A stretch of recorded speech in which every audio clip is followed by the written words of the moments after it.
Bismillahirrahmanirrahim.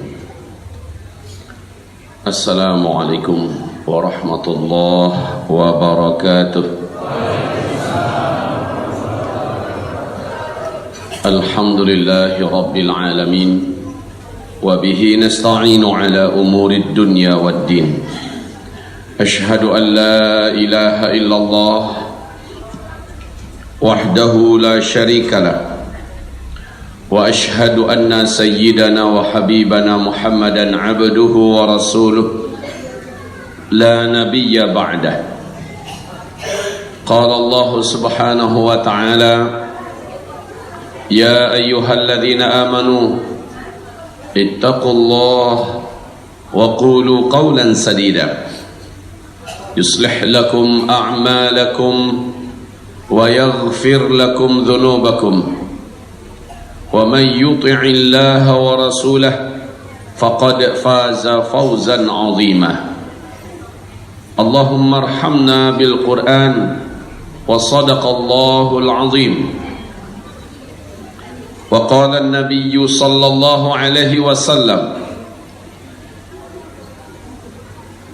فإن أصدق الحديث كتاب الله وخير الهدي هدي محمد صلى الله عليه وسلم وشر الأمور محدثاتها وكل محدثة بدعة وكل بدعة ضلالة وكل ضلالة في النار. أما بعد، معاشر المسلمين والmuslimat, hamba-hamba Allah mukminin wal mukminat yang berhadir di dalam majlis yang paling Allah banggakan, majlis yang paling Allah cintai ini, semoga seluruh kita dijaga oleh Allah di akhir zaman ini. Semoga Allah berikan kepada kita seluruhnya akhir hayat yang husnul khatimah. Ya Rabbana amin. Kemudian salawat dan salam kita, pujian dan salawat salam kita hanyalah untuk Allah, salawat untuk Rasulullah sallallahu alaihi wasallam apapun keadaan kita hari ini. Bapak Ibu sekalian yang kami muliakan, dari tahun 2017 saya sudah menyampaikan bahwa para pakar bumi dan pakar alam kita, BMKG dunia telah menyampaikan 2019 sampai 2022 bumi ini akan mengalami kemarau ekstrim berturut-turut. Seluruh dunia akan mengalami kemarau ekstrim 3 tahun berturut-turut. Saya sudah keliling beberapa tempat dari Indonesia ini beberapa bulan terakhir, maka ada daerah-daerah yang sudah 9 sampai 10 bulan tidak sama sekali turun air hujan. Dan BMKG Indonesia telah menyampaikan bahwa Jawa Barat darurat air. Kemarau yang dialami oleh Jabodetabek dan seluruh Jawa hari inilah kemarau yang terpanjang dan terlama. Sementara di Eropa panas hari ini berkisar antara 45 sampai 55 derajat Celcius. Amerika mengalami panas yang hebat. Australia terbakar hebat saat ini. Kaum muslimin yang kami muliakan, air saat ini di Wonogiri sudah dibeli dengan sapi. Jual kambing beli air, jual domba beli air. Susah keadaan di mana-mana. Dan ini sekarang sudah merembes. Lampung sudah mengalami kemarau, Palembang sudah mengalami kesusahan dan panas kemarau, Jambi, dan kita mendengar dan ikut merasakan sekarang Riau juga terbakar. Kalau kata orang Malaysia, jerebu. Negara tetangga hari ini meliburkan anak-anaknya sekolah karena imporan dari jerebu yang datang dari Riau. Ibarat Allah yang kami muliakan, apa yang kami sampaikan dahulu saat ini sedang baru mulai startnya. Saya dulu tidak pernah berharap ini akan terjadi, bahkan kalau bisa dilawan ini dengan doa. Saya mengajak kita semua untuk berdoa, berdoa, dan berdoa agar jangan terjadi. Tetapi doa ini apabila belum bisa mengalahkan kekuatan dosa yang dibuat oleh makhluk di suatu daerah, di suatu negeri, negara, maka doa hanya menjadi ibadah bagi yang berdoa, tetapi Allah tidak akan mengabulkan doa tersebut. Innal azaba war rahmata ya'talijani fis sama'. Antara azab dengan rahmat saling bergulat kalah mengalahkan di langit dunia. Berlomba untuk turun ke negeri suatu daerah, ke daerah suatu negeri. Apabila penduduk negeri itu mengisi hari-hari mereka dengan iman dan ketakwaan, maka rahmat akan mengalahkan azab. Rahmat turun untuk penduduk negeri itu. Tapi apabila penduduk negeri itu mengisi dengan maksiat dan dosa, maka azab mengalahkan rahmat. Azab pun turun untuk negeri itu. Sekarang ini saya tidak mau menyebutkan Indonesia ya Bapak Ibu, karena sekarang maksiat, dosa, kemungkaran dan berbagai macam jenis fahisyah, kezaliman sekarang sudah ada di seluruh negara, dibuat orang secara terbuka, terang-terangan, bahkan difasilitasi oleh negara. Maka jangan heran kalau seluruh negara di seluruh dunia hari ini serentak mulai merasakan bertubi-tubi, berlapis-lapis datangnya azab Allah Subhanahu wa taala. Ini akhir zaman Bapak Ibu yang kami muliakan. Saat kita berbicara menyebutkan tentang akhir zaman, mana yang bisa saya bawa-bawa?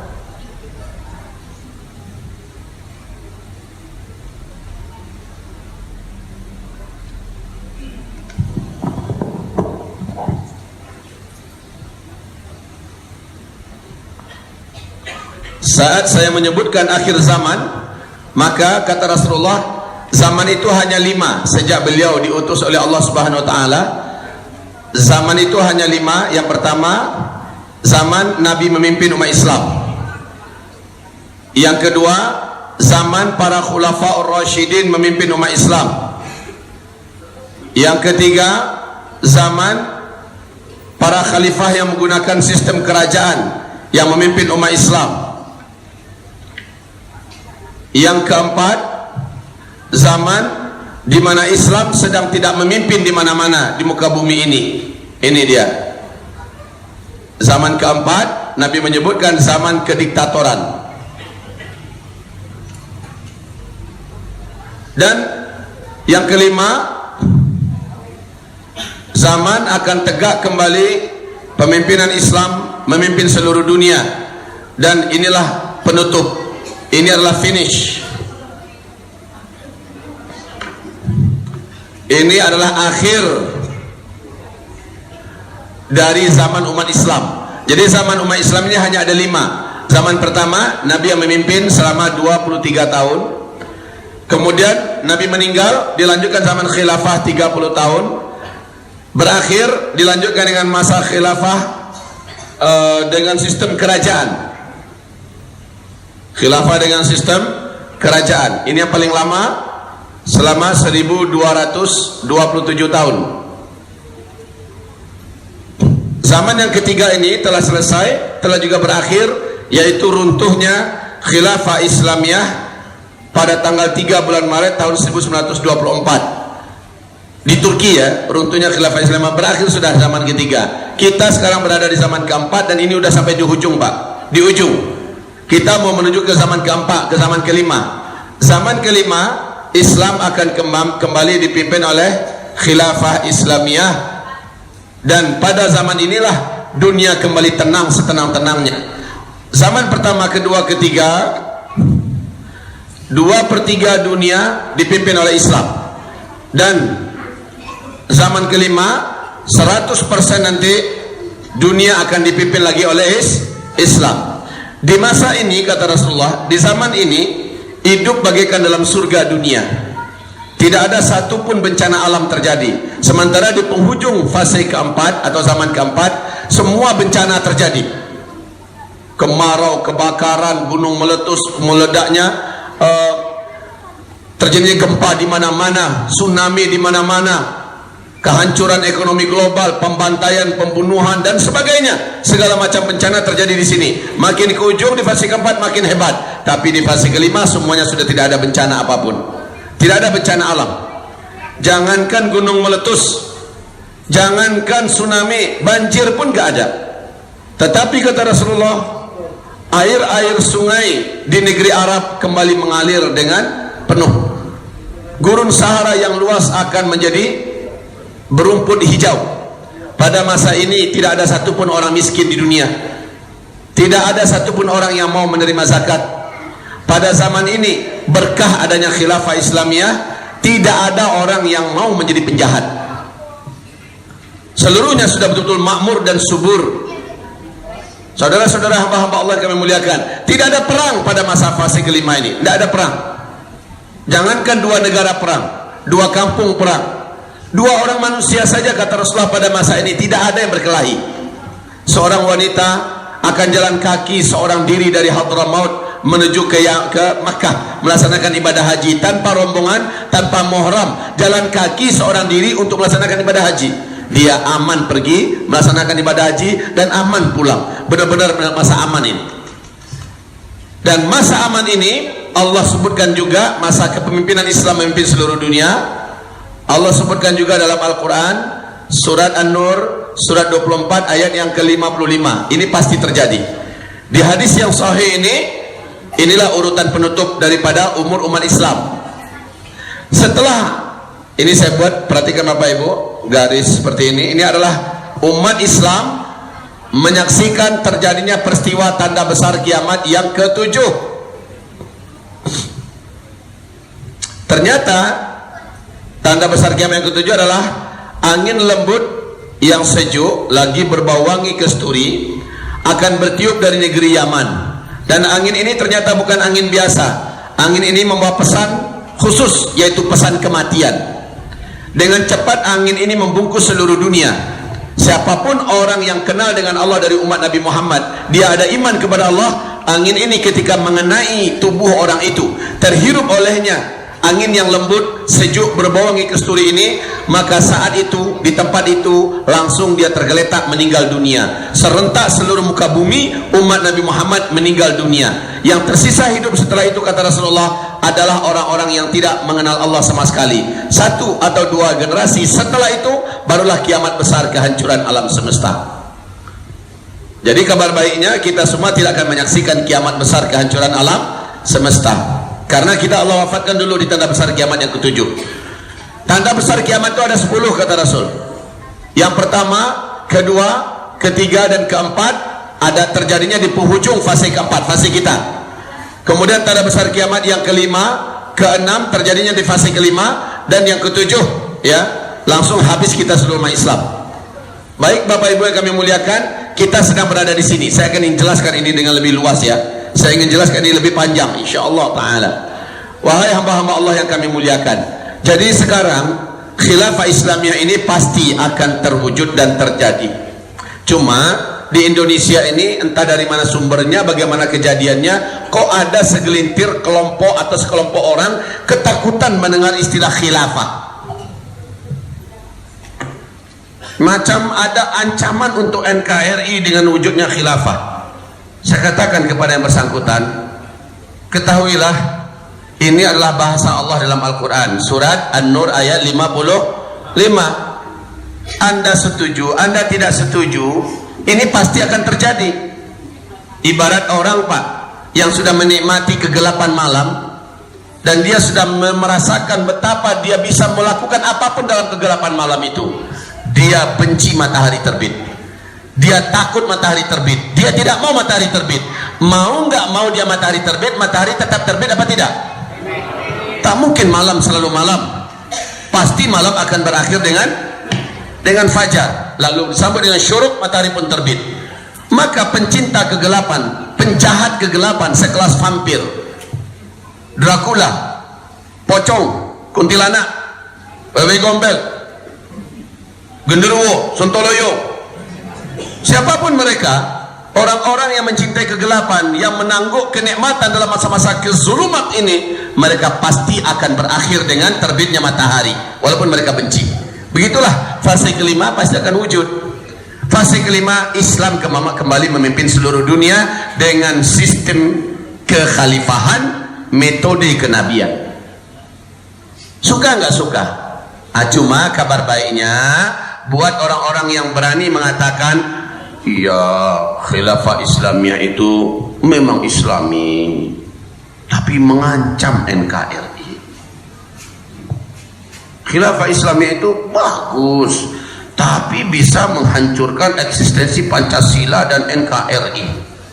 Waduh, yang pertama ini orang asbun, asal berbunyi. Yang kedua, orang ini jahil tentang hakikat daripada Islam. Yang ketiga, orang ini munafik, tidak akan keluar dari salah satu di antara tiga ini. Asal bunyi, yang penting dia dikasih duit. Yang kedua, dia memang jahil walaupun gelarnya profesor. Dan yang ketiga, memang orang munafik.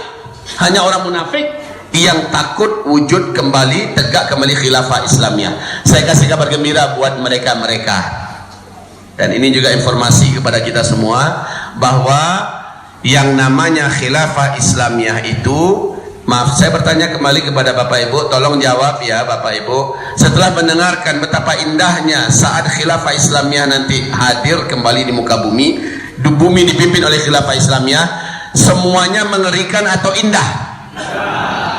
Rindu atau tidak?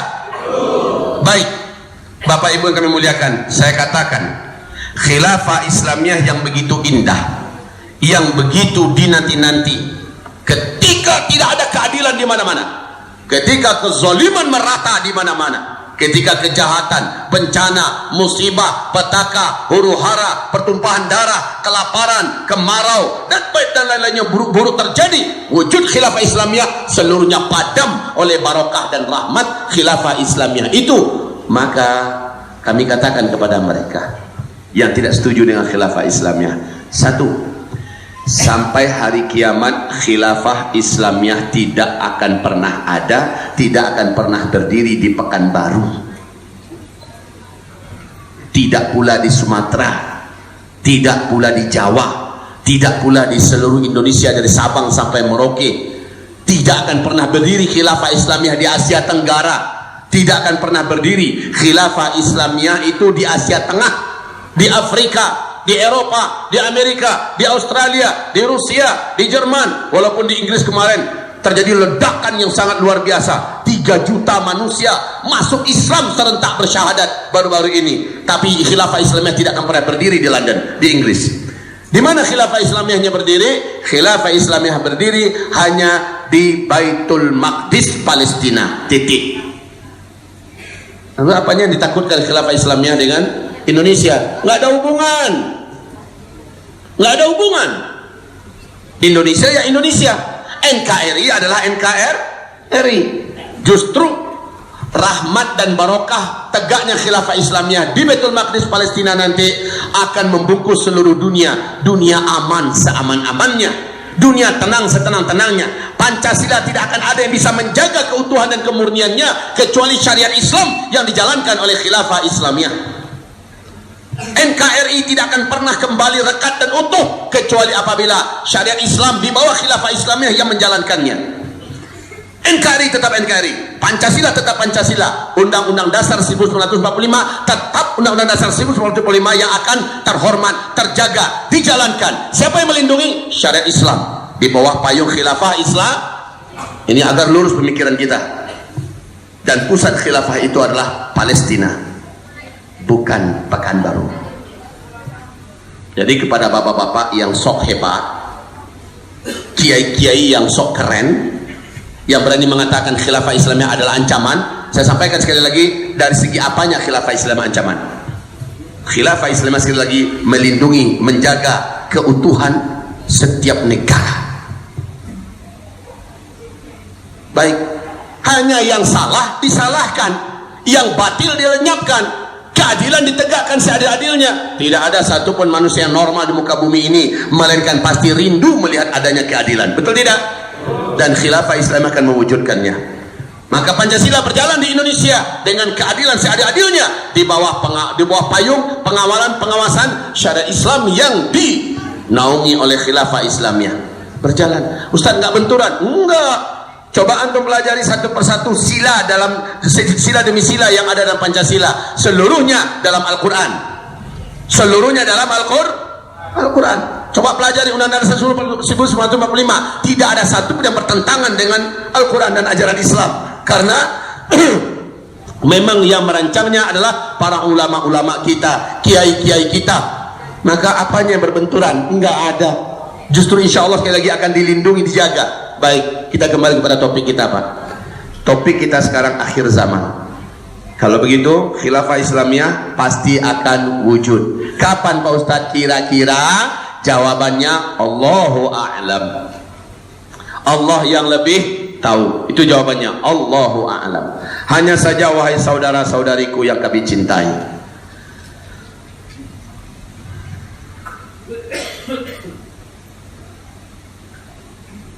menuju wujudnya kembali khilafah Islamiyah, dunia ada di puncak kepanikan.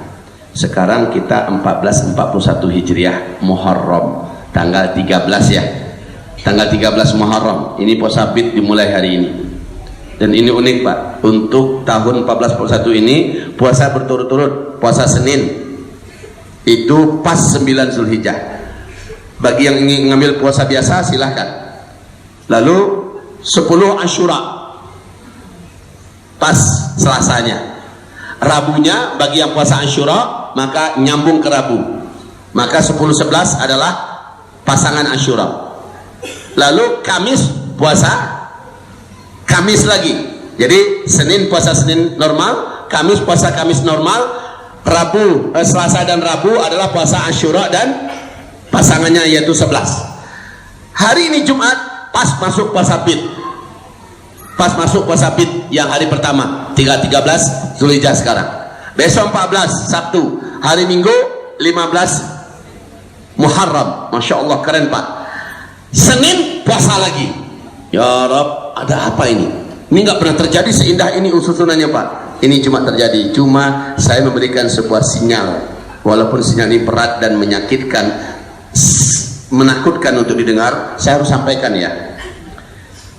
Ini semacam persiapan dari Allah. Allah sediakan buat kita menghadapi hari berat di tahun 1441 Hijriah. Saya bukan peramal, nauzubillah, setiap peramal kekal di neraka selama-lamanya. Tapi saya penganalisis. Saya adalah tukang bedah hadis-hadis Nabi akhir zaman, bersama dengan ulama-ulama kita, dai-dai dan kiai-kiai kita yang lain. Saya hanya menyampaikan, dan faktanya apa yang saya sampaikan, ini hadisnya, ini ayatnya, ini hadisnya, ini faktanya terjadi dan terjadi. Salah satu contoh, awal 2018 saya memberikan nasihat, kaum muslimin, ayo rame-rame kita sekarang mulai membeli emas, karena tak lama lagi insya Allah emas akan melejit mahal. Kemudian mata uang yang sekarang kita genggam, apakah rupiah, kalau di Eropa euro, kalau di Amerika dolar, ya, kalau di Saudi rial dan sebagainya. Seluruh mata uang ini tak lama lagi akan berakhir. Ini hadisnya saya sampaikan. Dan kalian akan kembali menggunakan emas. Nanti akan terjadi kehancuran ekonomi secara bertahap, tapi paling mengerikan yang menyebabkan tidak ada lagi harga mata uang ini ada nilainya. Sekarang faktanya akhir 2019 ini Bapak sama-sama akan menyaksikan bahwa ekonomi dunia menjerit sakaratul maut. Orang yang tidak menyetok emas sekarang, maka dia akan menyesal selama-lamanya. Ketahuilah, warga Tiongkok di berita-berita televisi dan berita media yang ada di Tiongkok hari ini berlomba-lomba mereka menggantikan uang mereka kepada emas. Di Hong Kong, seluruh warga Hong Kong sudah tidak lagi ingin menabungkan dana mereka, tetapi mereka borong emas, mereka beli emas. Cina adalah negara yang paling serius menumpuk-numpuk dan mengumpulkan emas. Amerika jangan ditanya, ini negara paling rakus dalam mengumpulkan emas. Rusia, Australia, Inggris, Jerman, negara besar sedang berlomba-lomba mengumpulkan emas. Dan tak lama lagi kita semua akan berhadapan dengan fakta hadis Nabi di akhir zaman. Uang kertas kalian saat itu, kata Nabi. Mana ada kertas di zaman Nabi? Kalau Nabi itu bukan Nabi Allah yang benar-benar jujur, tak mungkin akan keluar kalimat ini. Nanti pada masa itu uang kertas kalian akan berserakan di pinggir jalan, dipermainkan oleh anak-anak kecil kalian seperti daun-daun menguning yang berguguran dari batang pohonnya. Tidak ada nilai, tidak ada harga. Uang kalian saat itu kembali kepada emas. Persis seperti pernyataan Bill Gates. Bill Gates mengatakan bahwa tak lama kemudian akan terjadi krisis moneter global yang paling mengerikan. Seluruh mata uang yang ada di muka bumi ini akan jatuh, tidak ada nilai dan harga. Negara akan goncang. Tidak ada negara yang tidak akan bergoyang dan goncang. Dan negara yang mampu bertahan adalah yang punya stok emas. Saat itu saya sampaikan, sekarang mulai Pak, mulai mengalami apa yang saya sampaikan. Emas terus melesat naik. Saya tidak berdoa, bahkan nanti kita berdoa bersama-sama, semoga Allah lindungi kita. Walaupun doa ini hanya akan berdampak menjadi pahala buat kita dan tidak akan merubah apa-apa. Karena maaf, gelombang kebaikan kita tidak mampu mengalahkan frekuensi maksiat dan dosa yang dibuat oleh manusia. Tapi kebaikan kita tidak sia-sia Pak, tetap akan kembali untuk kita insya Allah ya. Jadi kita akan berdoa. Tetapi doa ini sekali lagi saya katakan tidak akan berpengaruh kecuali hanya menambah amal soleh kita saja. Nanti kita akan berdoa. Namun saya katakan, pasca atau setelah pelantikan presiden Oktober besok di Indonesia, kita akan menyaksikan kehancuran ekonomi yang sangat mengerikan untuk di Indonesia dan juga untuk seluruh dunia. Bapak yang tak punya emas merintih Bapak ketika itu. Ibu yang tak menyimpan emas baru akan terasa dan sadar bahwa uang kita sudah tidak ada nilai dan harga. Wahai Bapak Ibu yang kami muliakan, sekarang Bapak ada duit, belilah emas 0,5 gram, belilah emas 1 gram. Ada duit berlebih sedikit, tersimpan duit, belilah emas, belilah emas. Ini saran saya, belilah emas. Terserah mau emas perhiasan, mau emas logam mulia, mau emas dinar, ya, mau dirham, silahkan. Stoklah itu. Hadis Nabi pasti akan terjadi Pak.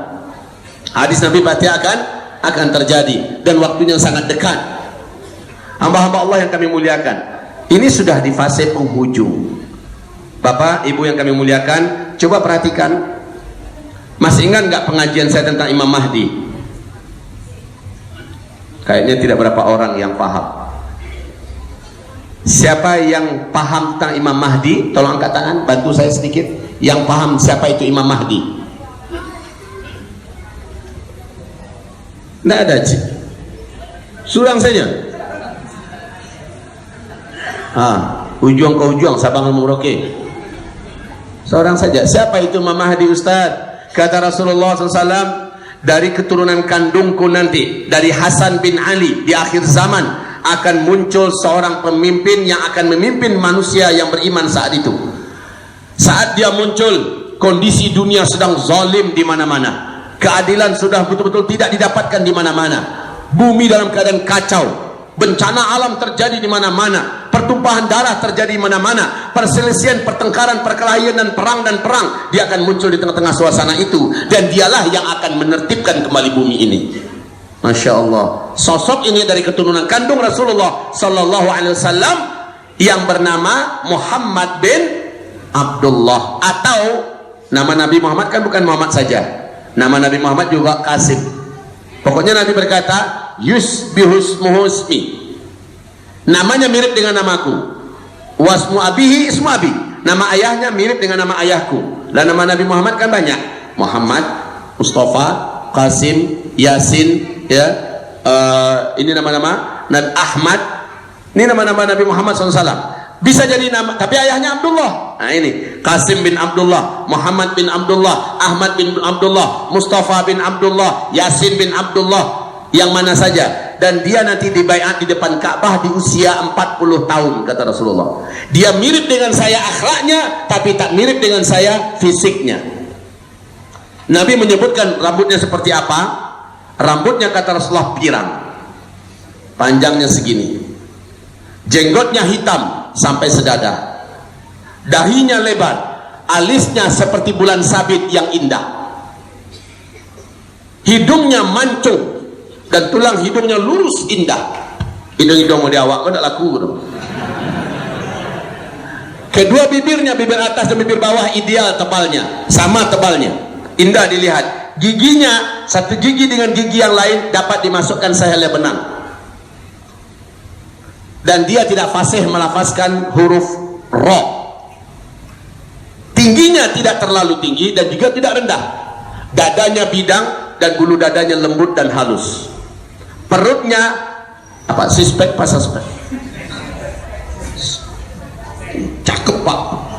Parik muda-muda awak kok ada kulit musibah kan ada laku. Ya. Warna kulitnya, kata Rasulullah SAW, coklat kegelap-gelapan. Dan dia dibaiat nanti di depan Ka'bah di usia 40 tahun. Dia menolak dan dia selalu mengatakan, bukan saya, cari yang lain, kalian salah orang, bukan saya. Tapi dipaksa oleh ulama-ulama yang mau membaiatnya, dipaksa. Terakhir ulama itu berkata kepadanya, kalau engkau tidak mau menerima baiat kami, kalau engkau tidak mau memberikan tanganmu untuk kami baiat sebagai pemimpin kami, maka seluruh dosa orang-orang kafir, orang-orang jahat, orang-orang zalim di muka bumi ini yang menghabisi Islam, yang menghabisi ulama, yang menghina Islam, engkau yang tanggung, karena hanya engkau, kata Rasulullah, yang sanggup menghentikan seluruhnya. Mendengarkan itu, sosok yang akan memimpin kita ini termenung. Dan hari ketika itu sudah malam, kata Rasul. Apa katanya? Izinkan saya bermunajat kepada Allah malam hari ini. Maka para ulama dan para pemuda-pemuda yang soleh pun mengamankannya, dan dia pun bermunajat sepanjang malam. Fa aslahahullahu fi lailah. Dalam satu malam itu Allah perbaiki keadaannya, Allah upgrade kekuatannya. Dia diberi Allah kemampuan. Dari nggak tahu bagaimana cara memimpin, Allah masukkan kemampuan cara memimpin kepadanya. Dari nggak ngerti seluk-beluk perang dan bagaimana cara menghentikan semua peperangan yang terjadi di muka bumi, Allah masukkan kemampuan sehingga dia mengerti apa yang harus dilakukan dengan perang, bagaimana cara memadamkan api perang. Dari melihat kehancuran ekonomi global, kelaparan terjadi di mana-mana, darah tumpah di mana-mana, bagaimana menghentikannya, bagaimana mengatasinya, Allah masukkan kemampuan itu sehingga dia tahu apa yang akan dilakukannya. Pada waktu duhanya dia berkata, sekarang saya siap. Maka dia pun dibaiat di depan Ka'bah, antara makam Ibrahim dengan rukun Hijr Ismail. Dia pun dibaiat di situ. Maka kaum muslimin yang kami muliakan, di usia berapa beliau dibaiat? 40. Yang paling penting Bapak Ibu ingat dan ketahuilah apa kata Rasulullah SAW. Walaupun hadis ini hadisnya lemah, tapi hadis lemah masih masuk dalam kategori hadis ahad. Hadis ahad ini oleh para ulama-ulama hadis masih diakui sebagai perkataan yang mulia Rasulullah SAW. Al-Mahdi itu nanti di akhir zaman akan lahir ditandai dengan terjadinya 2 kali gerhana dalam 1 bulan Ramadan. 2 kali gerhana dalam 1 bulan Ramadan. Dunia sudah tahu berita ini, dan kita juga bisa buka kembali lembaran ke belakang tahun 1981 Hijriah. Di Jazirah Arabiah telah terjadi 2 kali gerhana dalam 1 bulan Ramadan. 1981. Semula orang masih mengabaikannya, walaupun kaget kok bisa 2 kali gerhana terjadi di Jazirah Arabiah. Lalu Allah tegaskan 1982 terjadi lagi 2 kali gerhana dalam 1 bulan Ramadan. Maka yakinlah para ulama, 1981 itu bukan main-mainan, bukan kebetulan, tapi isyarat dari Allah bahwa sosok pemimpin akhir zaman itu telah lahir. Sekarang berapa Pak? 2019. 1981, sekarang 2019, sudah berapa usia beliau? 38 secara Masehi, 38. Tapi secara Hijriah memang 39. Artinya jika ia dibaiat di depan Ka'bah di usia 40, maka berarti tahun 1441 ini kita melihat lengkap semua tanda-tandanya. Dan tanda-tanda Al-Mahdi itu akan muncul adalah, ini yang paling penting ya, tanda-tanda Imam Mahdi itu muncul adalah satu, wafatnya seorang raja yang memiliki karakter seorang khalifah yang memimpin Mekah Madinah. Nanti 3 orang calon pengganti berkelahi sama mereka. Perlu saya kasih tahu kepada Bapak Ibu semua. Yang ini bisa lihat kemari Pak. Ini Raja Abdul Aziz. Raja Abdul Aziz Al Saud, pendiri Arab Saudi modern. Beliau ini punya anak dari istri yang banyak. Anak yang dinobatkan sebagai putra mahkota adalah Faisal, yang kemudian menjadi Raja Faisal, kemudian Khalid, kemudian menjadi Raja Khalid, lalu Raja Fahad, Pangeran Fahad ya, kemudian Raja Abdullah,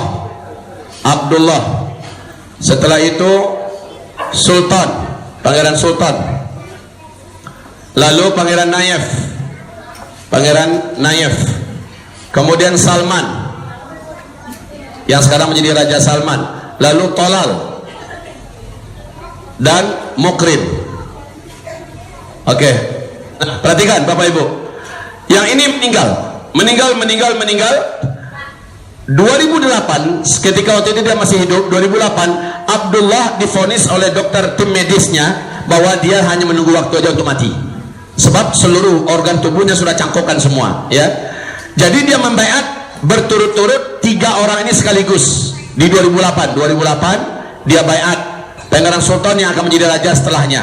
Bila Sultan meninggal barulah Nayef, yang kedua Nayef meninggal barulah Salman. Tidak boleh ada yang berebutan, urutannya begini. Ternyata qadarullah Pangeran Sultan meninggal dunia terlebih dahulu, padahal Raja Abdullah masih hidup di Oktober 2010. 2012 Nayef menyusul, 2011 Nayef menyusul meninggal dunia, dan ini masih hidup Abdullah ya. Di bulan Juni 2011 Nayef meninggal dunia, tinggallah Salman. Sementara tidak ada satupun negara Arab yang ingin Salman yang naik. Kenapa? Salman ini beda Pak dengan pangeran yang lain. Salman ini kental keislamannya, hafiz Al-Quran, cinta ulama, sangat peduli dengan sunnah Nabi. Salman ini benar-benar peduli, bahkan dia berani menampar saudaranya sendiri, pangkat yang lain ketika ditemukan sedang meminum minuman keras. Dia tidak malu-malu melakukan kebaikan apapun di Pangeran Salman. Maka Raja Abdullah mempersiapkan yang akan menjadi raja setelahnya. Di surat wasiatnya Mut'ib bin Abdullah,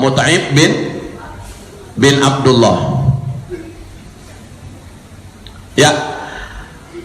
Sebelum beliau sempat menandatangani surat wasiat, beliau langsung koma beberapa hari dan meninggal. Nggak sempat ini ditandatangani karena tanda tangannya tak ada. Kembali kepada isi baiat lama, yaitu Salman yang naik menjadi raja.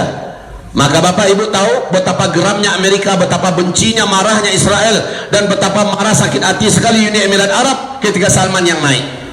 Oleh Raja Salman, ketika dia naik, Pangeran Talal ini pertama sekali didepaknya dari kerajaan Arab Saudi. Dikeluarkan surat resmi atas nama kerajaan, langsung ditandatangani oleh Raja Salman bahwa Talal tidak boleh menggantikan beliau setelahnya. Dan Talal bahkan dikeluarkan dari anggota keluarga kerajaan. Sebab apa? Sebab Talal terkenal memang ahli maksiat. Apa masjid di muka bumi ini dia buat. Maka Raja Salman tidak ingin orang ke depan yang memimpin adalah seperti Talal. Sementara Pangeran Mukrin, walaupun masih diakui sebagai keluarga kerajaan oleh Raja Salman, Pangeran Mukrin ini sudah dicabut haknya untuk menjadi raja pengganti. Kenapa? Karena Pangeran Mukrin memang sangat loyal kepada Yahudi. Daging darahnya, nyawa dan nafasnya loyalnya kepada Amerika dan PBB. Jadi Pangeran Raja Salman tidak mau yang memimpin Saudi orang seperti ini. Lalu siapa yang diangkat oleh Raja Salman untuk jadi raja? Di bulan ketiga, di bulan keempat, yang diangkatnya jadi calon raja, dan ini dibaiatnya ya, di bulan keempat dia jadi raja, yaitu Muhammad bin Nayef. Muhammad bin Nayef ini akan menjadi raja sepeninggal beliau. Dan beliau juga membaiat bersamaan di waktunya anak kandungnya sendiri, Muhammad bin Salman atau MBS, yang sekarang lagi bertetap bertenteng di Arab Saudi. Ini yang kedua. Ternyata, dan ini Pak, ini punya anak-anak yang hebat-hebat nih. Sementara dia tutup buang. Anaknya orang terkaya nomor 1 di Arab Saudi adalah Pangeran Al-Walid bin Talal. Pangeran Al-Walid bin Talal. Dan Al-Walid ini punya adik namanya Khalid bin Talal, yang memegang urusan militer Arab Saudi sekarang adalah Kementerian Militer, Kementerian Angkatan Bersenjata Arab Saudi sekarang adalah adiknya. Ini Walid ya, ini Walid, dan ini adalah Khalid. Ini Khalid bin Talal. Sementara mereka sudah tidak ada lagi hak untuk ke depan menjadi raja, memegang tabu kuasa di Arab Saudi. Menurut Bapak Ibu sakit hati nggak ini? Begitu juga ini sakit hati. Sementara ini punya pangeran-pangeran di bawahnya anak-anak yang memiliki power. Baik Bapak Ibu yang kami muliakan, perhatikan baik-baik. Sekarang baru 2 tahun berjalan pemerintahan Raja Salman, semua dalam kendali Raja Salman. Masya Allah, sangat menakjubkan Pak, sangat menakjubkan. Tetapi langsung Muhammad bin Salman melakukan hal yang sangat tercela. Dia kudeta calon raja setelah Raja Salman ini, itu Muhammad bin Nayef. Lalu hak itu pindah kepada dia resmi. Kemudian si ayah pun dibungkamnya, dan ayah tak berkutik. Banyak warga-warga Saudi yang mengatakan bahwa Raja Salman 2 tahun yang tidak muncul-muncul ke permukaan itu, menurut para warga-warga Saudi yang kami temui dan tokoh-tokoh Saudi, mengatakan beliau disuntik oleh si anak. Suntik apa nama? Lepas kena suntik itu ongong siapa itu oleh suntian nama itu, suntian dia, suntik nana ya. Pokoknya Raja Salman memang nggak muncul-muncul 2 tahun. Di masa yang nggak muncul itulah semua kebijakan ayah langsung dibalikkan 180 derajat Celcius. Qatar diembargo, Israel dipeluk, Mesir kembali dipersaudarai, Amerika dijadikan sebagai bos besar kembali, dan apa-apa yang dulu mulia dilakukan oleh Raja Salman dibalik seluruhnya oleh si anak Muhammad bin Salman. Ketika ibu mengkritik si anak, ibu langsung tidak bisa ditemui oleh siapapun saja. Ketika diberitakan kritikan sang ibu dengan kebijakan anaknya Muhammad bin Salman ini, ibu hilang Pak. Nggak tahu sekarang ibu itu di mana. Apakah ibu itu, kata sebagian yang tahu, dia sudah diasingkan jauh daripada publik. Yang lain mengatakan ibu itu masuk penjara. Ini memang diktator betul Pak. Jadi sekarang oleh Muhammad bin Salman, pangeran-pangeran semuanya, anak-anak daripada ini habis oleh beliau Pak, dilumpuhkan selumpuh-lumpuhnya, dituduh dengan korupsi, ditangkap-tangkapi, termasuk Al-Walid bin Talal. Hartanya dibekukan. Tidak sedikit jenderal-jenderal yang dicopot, menteri-menteri yang ditangkap ya oleh Muhammad bin Salman. Bahkan ada 2 orang pangeran yang dibunuh, yaitu ini dia anak kandung Fahad, namanya Abdul Aziz bin Fahad. Ini dibunuh dengan cara baku tembak dulu dengan pengawal pribadi Pangeran Abdul Aziz bin Fahad di kediamannya. Setelah semua pengawal pribadi mati, barulah beliau ditembak. Dalam waktu kurang dari 24 jam, anak kandung Pangeran Mukrin, Mansur bin Mukrin juga mati dengan cara diledakkan helikopter yang ditumpanginya. Baku tembak terjadi. Sekarang di Arab Saudi ada 3 orang terkuat Pak, dan ketiganya memegang militer di Arab Saudi dan juga relasi yang luas dan juga duit yang banyak. Siapa mereka? Nih, yang pertama, 1 Mutaib bin Abdullah. Yang kedua, maaf, bukan ini nih,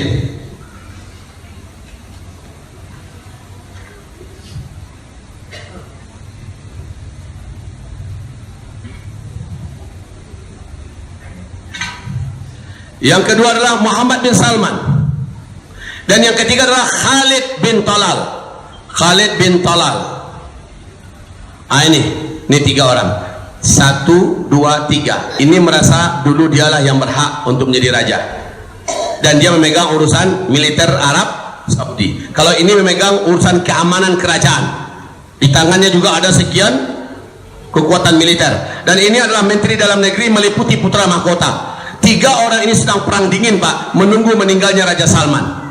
Oke, nah kita kembali kepada apa yang kami sampaikan tadi. Al-Mahdi akan muncul, kata Rasulullah SAW, ketika terjadi pertikaian 3 calon penguasa Mekah Madinah setelah matinya seorang raja yang memiliki karakter khalifah. Karakter khalifah itu ada pada diri Raja Salman, meninggal.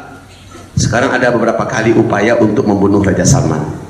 Ada beberapa upaya, baik cara meracunnya, baik dengan cara memang konspirasi untuk menghabisinya. Masih ingat nggak bagaimana dunia menyaksikan Raja Salman memulangkan 30 orang pengawal pribadinya ketika dia akan berkunjung ke Mesir? Dipulangkan semuanya, dikeluarkan, lalu diganti dengan 30 orang pengawal yang baru. Ternyata terendus oleh intelijen loyalis Raja Salman. Di antara 30 orang ini 30 orang ini Muhammad bin Salman yang pasang untuk mengawal ayah, tapi ternyata terendus bahwa di antara mereka ada yang ditugaskan untuk membunuh Raja Salman. Sang anak memang sudah gelap mata, Pak. Dia tak sabar menunggu tampuk kekuasaan itu jatuh ke tangannya. Apalagi Muhammad bin Salman, Raja Salman sekarang ketika dia sudah mulai sadar, dia sudah mulai menghapus beberapa kebijakan strategis daripada Muhammad bin Salman. Ini yang menjadikan Muhammad bin Salman makin sakit hati dengan ayahnya sendiri. Tahu nggak Bapak? Program terhebat Muhammad bin Salman ini adalah 2030 sudah berdiri kota termewah, termegah, terbaik, terhebat yang terseluruh dunia, yaitu kota Neom. Kota Neom itu adalah di tepi Laut Merah, berbatasan antara Arab Saudi dengan Yordania. Dia ingin mendirikan kota yang paling hebat, mengalahkan Dubai. Ini yang diharapkannya, dan investor sudah mulai ditarik. Oleh Raja Salman akhir-akhir ini diturunkan kebijakan stop proyek itu. Kira-kira menurut Bapak Ibu tambah sakit hati nggak sih anak? Tambah sakit hati, Pak. Beberapa kebijakan anak yang ingin mengeksekusi, bunuh ini ulama, ini bunuh, oleh Raja Salman, jangan. Raja Salman sangat cinta dengan ulama, sementara oleh Muhammad bin Salman ribuan ulama masuk penjara sekarang. Jadi antara ayah dengan anak ini luar biasa sekarang. Ini ujian mungkin untuk Raja Salman, dia diuji oleh anaknya seperti itu. Baik kata Rasul, saat meninggal seorang raja yang memiliki karakter khalifah ini, maka 3 orang penggantinya akan saling yaktatil, saling berbunuh-bunuhan. Dan kata Rasulullah, tidak seorang pun di antara mereka yang akan memimpin Mekah Madinah, karena Mekah Madinah akan jatuh ke tangan Al-Mahdi, keturunan kandungku, kata Rasulullah sallallahu alaihi wasallam. Awas, ulangi balik. Usia berapa Imam Mahdi dibaiat? 40. Sekarang usia beliau sudah berapa? 39 tahun. Di mana beliau sekarang? Nanti saya jelaskan. Ya. Bapak Ibu, Rasulullah mengatakan saat kemunculannya ditandai dengan perselisihan 3 calon pemimpin Mekah Madinah. Ini sudah mulai, Pak. Sudah mulai. Dan kemunculannya ditandai dengan Jazirah Arabia, menurut turun salju di sana. Sudah, Pak. Sejak 2011 sampai sekarang. Ya, makin tebal saljunya. Karena kata Rasul, kalau kamu dengar Al-Mahdi sudah dibaiat di depan Ka'bah, maka dimanapun kamu berada wajib kamu berbaiat dengannya, walaupun kamu merangkak di atas salju. Salju sekarang sudah mulai jatuh pula di Mekah dan di Madinah. Ini tanda-tanda yang tidak terbantahkan kaum muslimin. Dan Al-Mahdi akan muncul ketika terjadi gempa-gempa di Arab Saudi. Jadi saya beri tanda begitu aja ya tandanya. Pertama, mati dulu Raja Salman. Nah, 3 orang ini kelahi enggak? Itu dulu tandanya, Pak. Yang kedua, gempa-gempa enggak Arab Saudi? Oh ya, yang 3 orang yang kelahi tadi itu menyebabkan Arab Saudi menutup pintu untuk umrah dan haji. Rasul berkata di akhir zaman akan ada tahun di mana umatku terhalang melaksanakan ibadah haji dan umrah. Kenapa? Keamanan sama sekali tidak ada karena orang kelahi, sehingga bandara-bandara ditutup, ya. Maka umat ini terhalang melaksanakan ibadah haji dan umrah. Setelah itu terjadi gempa-gempa di Arab Saudi. Pertanyaan, kok bisa ya Arab Saudi gempa?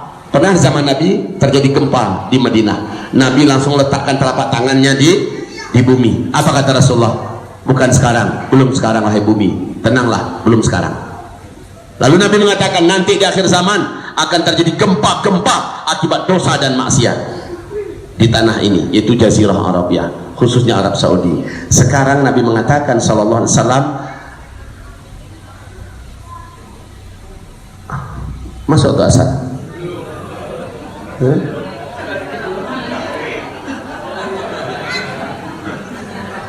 Apa sih yang bunyi dari itu?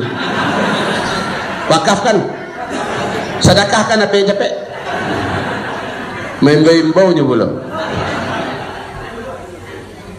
Baik Bapak Ibu yang kami muliakan, terus jadi Rasulullah SAW mengatakan ketika maksiat dibuat di suatu negeri terbuka terang-terangan, maka gempa terjadi di situ. Khusus Arab Saudi, Pak.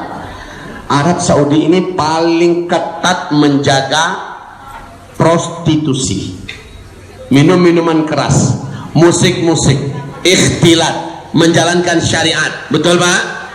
Tapi ketika Muhammad bin Salman yang memegang Arab Saudi resmi menjadi negara liberal. Arab Saudi sekarang meresmikan 200-an bioskop seluruh Arab Saudi di kota-kotanya, Pak. Night club dibuka. Konser musik raksasa digelar. Bahkan di Madinatul Munawwarah konser musik pun dibuat dengan mendatangkan penyanyi-penyanyi baik dari dalam atau dari luar. Bahkan tim penyanyi Dajjal yaitu K-pop dari Korea pun didatangkan, Pak. Masya Allah. Inilah kata Nabi, di akhir zaman akan terjadi hantaman meteor, akan banyak negeri-negeri yang tenggelam, gempa-gempa besar, dan manusia mengalami perubahan. Lalu sahabat bertanya, kapan itu ya Rasulullah? Rasulullah menjawab, apabila musik sudah disukai dan disenangi. Yang kedua, apabila penyanyi-penyanyi wanita sudah bermunculan di tengah-tengah umatku. Yang ketiga, apabila minuman-minuman memabukkan, barang-barang memabukkan sudah terbuka, digelar, diadakan di mana-mana. Dan ini tiga-tiganya di Arab Saudi udah sekarang. Ini adalah 1441 Hijriah. Berarti kita sedang menyambut tahun penghujung fase keempat. Ngeri, Pak, serem, tapi serem-serem sedap. Kenapa serem-serem sedap? Karena setelah itu fa inna ma'al usri, setelah kesulitan akan datang kemudahan. Wa inna ma'al usri yusra, akan datang fase kelima. Menuju fase kelima, bumi ini ada di puncak segala keburukannya. Barulah Imam Mahdi muncul, dan Imam Mahdi lah yang menstabilkan kembali bumi ini sestabil-stabilnya. Bapak, Ibu yang kami muliakan, hamba-hamba Allah yang kami cintai. 2015 saya menerima SMS dari Madinatul Munawwarah. Seorang lelaki menyampaikan salam kepada saya. Sayangnya saya terlambat membuka SMS yang melalui WA itu, Pak. Terlambat saya buka, mungkin beberapa jam setelah dia kirim. Dia sampaikan di situ, Assalamualaikum warahmatullahi wabarakatuh. Setelah dia memuji Allah, bersalawat kepada Rasulullah, dia pun mengatakan, semoga Ustadz istiqomah dalam berdakwah. Ustadz, saya adalah seorang penuntut ilmu di Madinah Al-Munawwarah. Saya sudah lebih 20 tahun belajar di Madinah. Saya mengikuti akhir-akhir dakwah Ustadz, dan saya mengikuti tentang sosok pemimpin terakhir umat Islam dari keturunan Nabi Muhammad SAW, yang ciri-cirinya ada dalam hadis yang Ustadz sebutkan, yang Ustadz jelaskan. Demi Allah, Ustadz, saya SMS ini adalah SMS pertama langsung terakhir dari saya. Nomor ini akan saya musnahkan, kartu ini akan saya lenyapkan. Yang penting saya akan memberikan kabar kepada Ustadz, sosok yang Ustadz sampaikan itu, dia adalah sahabat sejati saya di Madinah Al-Munawwarah. Dia dikelilingi oleh para ulama-ulama Rabbani yang lurus, akhlaknya sangat mulia, sesuai dengan ciri-ciri. Ciri-ciri fisiknya lengkap dengan hadis Nabi, dan nasabnya memang kepada Hasan bin Ali. Ya, Hasan bin Ali, bukan Husain. Hasan bin Ali. Kami berkata kepadanya, engkaulah yang akan memimpin kami kelak. Beliau berkata, mudah-mudahan bukan saya. Semoga Fulan bin Fulan dialah yang akan menjadi sosok tersebut, atau si Fulan bin Fulan dia lebih berhak. Semoga bukan saya. Saya hanya menginginkan akhir hayat yang syahid di negeri Syam. Dia selalu merayu saya, ayolah kita ke Syam, ayolah kita ke Syam, ke Suriah atau ke Palestina. Kita tolong saudara kita di sana, kita berjihad di sana, dan kita menikmati syahid di sana. Saya katakan tidak, saya akan kembali ke Indonesia, karena tempat dakwah dan perjuangan saya sudah saya niatkan adalah Indonesia. Lalu apa kata laki-laki tersebut? Jika demikian, katakan kepada umat Nabi Muhammad di Indonesia, bersiap-siaplah kalian menuju jihad besar. Pintu jihad akan terbuka lebar di mana-mana. Saya telah dikasih lihat oleh Allah dalam mimpi, ada benturan besar menghantam langit kita, dan bumi setelah itu menjadi gelap gulita, segelap-gelapnya. Kemudian setelah itu seluruh orang kaya menjadi miskin, seluruh teknologi tidak ada satu pun yang bisa dipakai, dan saat itu darah tertumpah di mana-mana. Dan dia mengatakan hanya orang beriman yang amal solehnya yang akan selamat dan dijaga oleh Allah Subhanahu Wa Taala. Sampaikan kepada mereka pintu jihad akan terbuka sebentar lagi. Lalu setelah itu kami pun berpisah. Saat itu usianya, saat itu dia menyampaikan saat ini usianya sudah 35 tahun lebih dan kurang. Demikian yang kirim SMS WA ke saya ya. Pas saya buka, saya baca, saya panggil istri saya, dia pun ikut membaca. 2015 itu Pak. Usia laki-laki yang diceritakannya itu waktu itu diterangkan usianya saat ini sudah 35 tahun. Berarti sekarang sudah 2019. Berarti lebih kurang usianya sudah 39. Hampir mirip dengan tanggal kelahiran 1981. Betul tidak? Dan tanda-tanda yang sudah lengkap. Maka kaum muslimin, berarti jika demikian, apakah benar ini Pak Ustadz? Saya hanya berkata begini ya, saya tidak berani memastikan. Saya hanya tugas saya mencari hadis-hadis dan melihat tanda-tandanya. Hadisnya ketemu, tandanya nampak, udah dikelapkan saja. Memastikan bukan urusan saya. Ustadz kalau meleset penelitian Ustadz, Pak, alhamdulillah, bersyukur saya. Berarti masih lama lagi kan begitu. Saya masih sempat melihat anak-anak saya besar. Target saya anak-anak saya yang baru 18 orang. Anak saya baru 18 Pak, alhamdulillah. Baru. Yang laki-laki 8 orang, perempuan 10 orang. Niat saya anak-anak ini nanti kalau udah besar-besar jadi ulama-ulama yang menggores dengan tinta emas sejarah ini. Saya berharap mereka ke depan. Kalau gini masih ketek-ketek.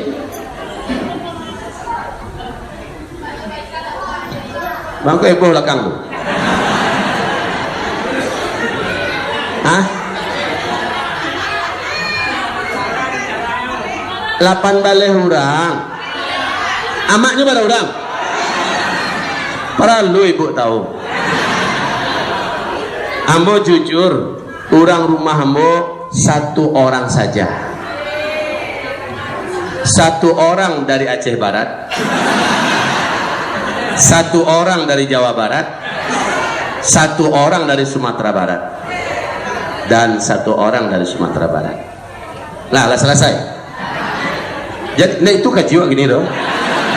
Gaji kita 1441 Hijriah. Apa yang akan kita hadapi? Yuk nak itu Bu. Bu, bantu ibu lah. Tekajui. Itu tanda akhir zaman Bu.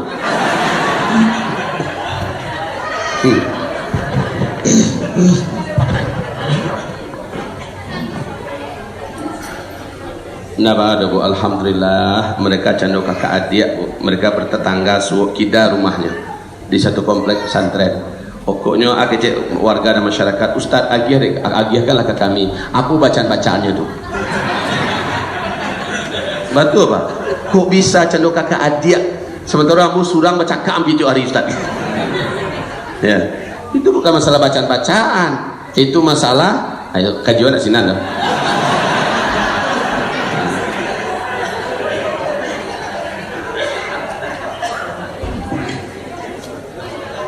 Sebagian apa-apa dan agak angin menangannya nabaan. Saya kasih tahu kabar kepada Bapak Ibu, fase kelima kata Rasulullah, di fase kelima, di fase-fase dunia bagaikan dalam surga dunia, jumlah lelaki dengan wanita adalah 1 berbanding 50. 1 laki-laki 50 apa desi? Oh lala. Celek-celek Bu, meriah wajah Bapak Bu. Rasa-rasa tabayang dengan nasib elok. Saya kasih kabar lagi kepada Bapak ya, silahkan Pak berpoligami. Al-Quran membolehkan, tapi nanti di alam barzakh. Kenapa? Bapak di fase ujung, fase keempat ini, kebanyakan lelaki di muka bumi Allah pindahkan eksodus besar-besaran dari alam dunia ke alam barzakh. Kita kaum laki-laki. Ada apa?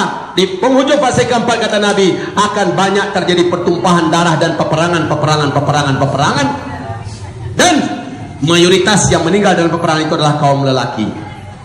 Kita sedang menghadapi kepada fase yang kita sendiri benci.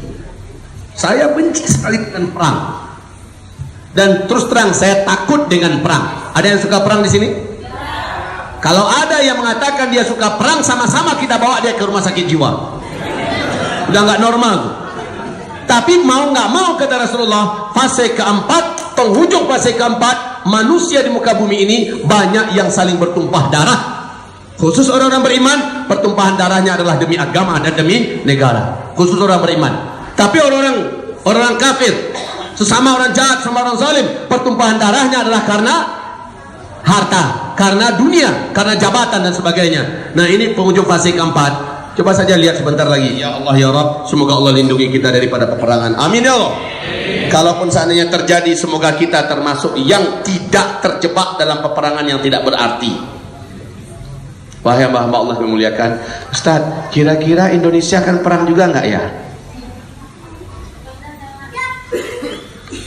Jawabannya insya Allah iya, pasti.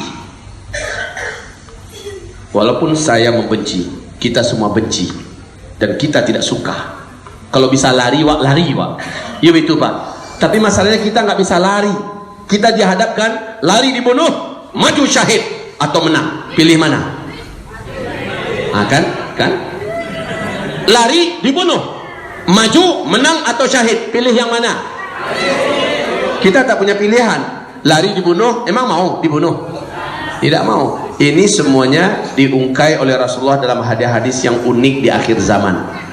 Kata Nabi, saya ulangnya, kata Rasulullah dalam hadis yang sahih, awalu hadzal amri an-nubuwah rahmah. Berawal dengan kenabian dan itu adalah rahmat. Summa takunu khilafah wa rahmah. Lalu berlanjut dengan kekhalifahan dan itu adalah rahmat. Summa takunu mulkan wa rahmah. Lalu berlanjut dengan kerajaan dan itu adalah rahmat. Summa takunu imaratin wa rahmah. Lalu yang keempat, takunu imarat, berlanjutlah dengan imarat Islamiyah dan itu adalah rahmat. Imarat Islamiyah itu kapan? Di fase keempat, di mana Islam tidak memimpin dunia, tapi yang ada hanyalah imarat. Adanya upaya-upaya beberapa negara untuk merdeka dan mendirikan pemerintahan yang sesuai dengan syariat Nah, sudah bermunculan Imarat Islamiyah Mali, lalu dikeroyok rame-rame oleh PBB, lenyap. Imarat Islamiyah Kaukasus dikeroyok rame-rame oleh Amerika dan PBB, lenyap. Imarat Islamiyah Yaman dikeroyok rame-rame oleh Amerika dan PBB, lenyap. Imarat Islamiyah bermunculan pak. Kalau di Indonesia NDITII, ya, lenyap.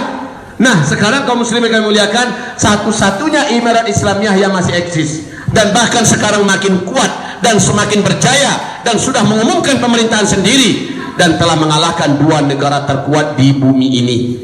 Ini Soviet, si beruang merah dulu yang pecah menjadi berkeping-keping, dan setelah itu penguasa tunggal dunia adalah Amerika Serikat. Lalu Amerika yang berusaha memadamkannya dengan mengajak sekutunya, Inggris, Perancis dan lainnya itu diajak, dikeroyok pula Emirat Islamiyah ini. Di mana dia Emirat Islamiyahnya? Emirat Islamiyah Taliban di Afghanistan. Sekarang secara resmi Amerika Serikat telah mengibarkan bendera putih mengaku kalah oleh Taliban. Allahu Akbar. Ini Emirat Islamiyah yang masih eksis, dan Emirat Islamiyah Taliban telah melenggang dengan penuh wibawa mengelilingi dunia membawa nama Emirat Islamiyah Taliban Afghanistan.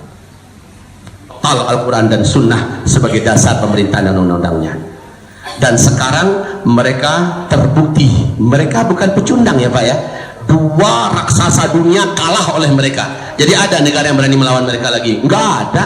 Inggris coba aja, jangankan Inggris, dikeroyok rame-rame dengan Amerika sekalian, keok semuanya.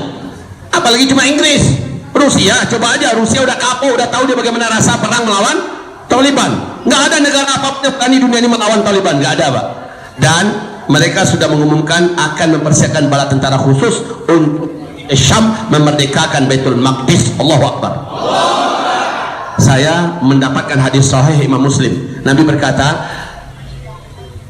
hai Ibnu Hawalah, engkau akan dengarkan nanti Baitul Maqdis kembali dibebaskan di akhir zaman.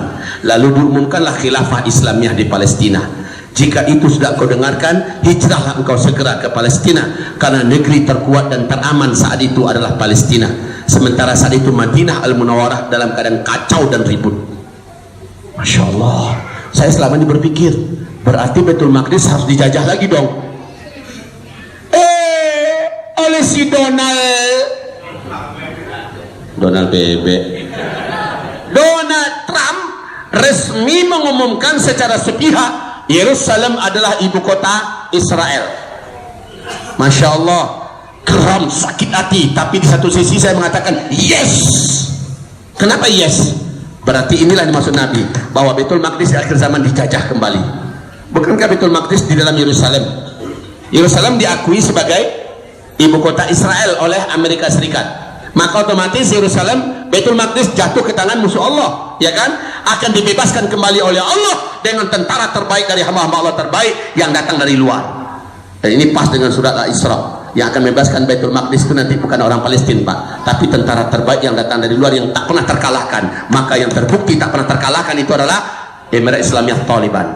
Saya yakin. Dan ciri-ciri hadis yang lain, Nabi mengatakan bendera hitam yang akan berbaiat menjadi tentara terbaik Imam Mahdi nanti datangnya dari timur, dan mereka dari Khurasan. Ciri fisik mereka begini, kata Rasulullah, pakaian mereka begini, jubah mereka begini, tubuh mereka kurus-kurus dan mereka tinggi-tinggi, ciri khas mereka begini, dan mereka memiliki cara tempur yang belum pernah ada manusia sebelumnya bertempur seperti mereka, dan mereka tidak pernah dikalahkan, tapi mereka selalu mengalahkan. Maka ciri-ciri itu lengkap dengan Emirat Islamiyah Taliban. Saya yakin bendera hitam itu yang dimaksud adalah Taliban yang akan berbaiat nanti dengan Imam Mahdi. Maaf ya, bukan Indonesia.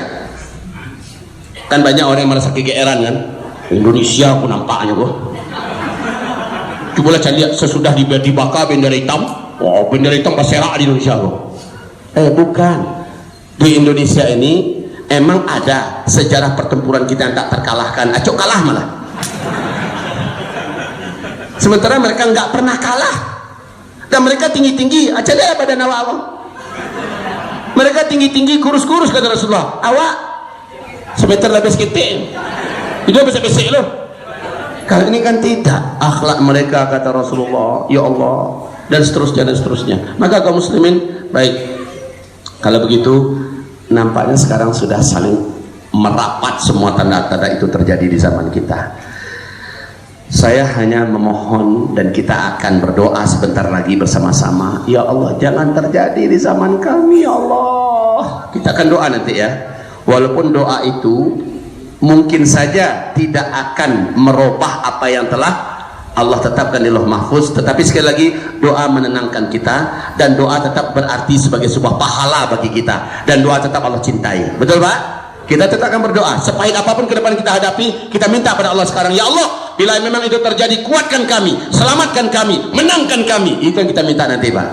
Kalau tidak terjadi Allah, maka berarti fitnahnya masih panjang. Tolong ya Allah istiqomahkan kami. Itu yang kita minta nanti. Hamba-hamba Allah, Bapak Ibu yang kami muliakan, berarti 1441 Hijriah yang sekarang Muharram, ke depan beberapa bulan ke depan akan penuh dengan huru hara, bencana-bencana besar, khususnya Jawa, terus ke sebelah timur, Kalimantan, Sulawesi, Papua, dan sebagian Sumatera akan mengalami bencana-bencana mengerikan.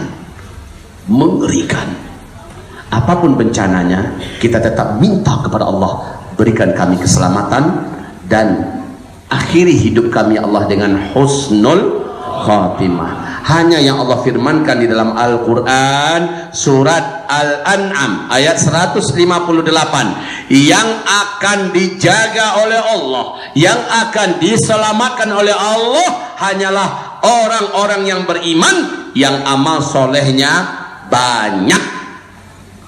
Ustadz, kami lah talambek menengah pengajian ke Ustadz, baru sekarang kami mendengar, apakah kami masih sempat mengejar ketertinggalan kami? Saya jawab, memang benar, Anda sudah sangat-sangat terlambat.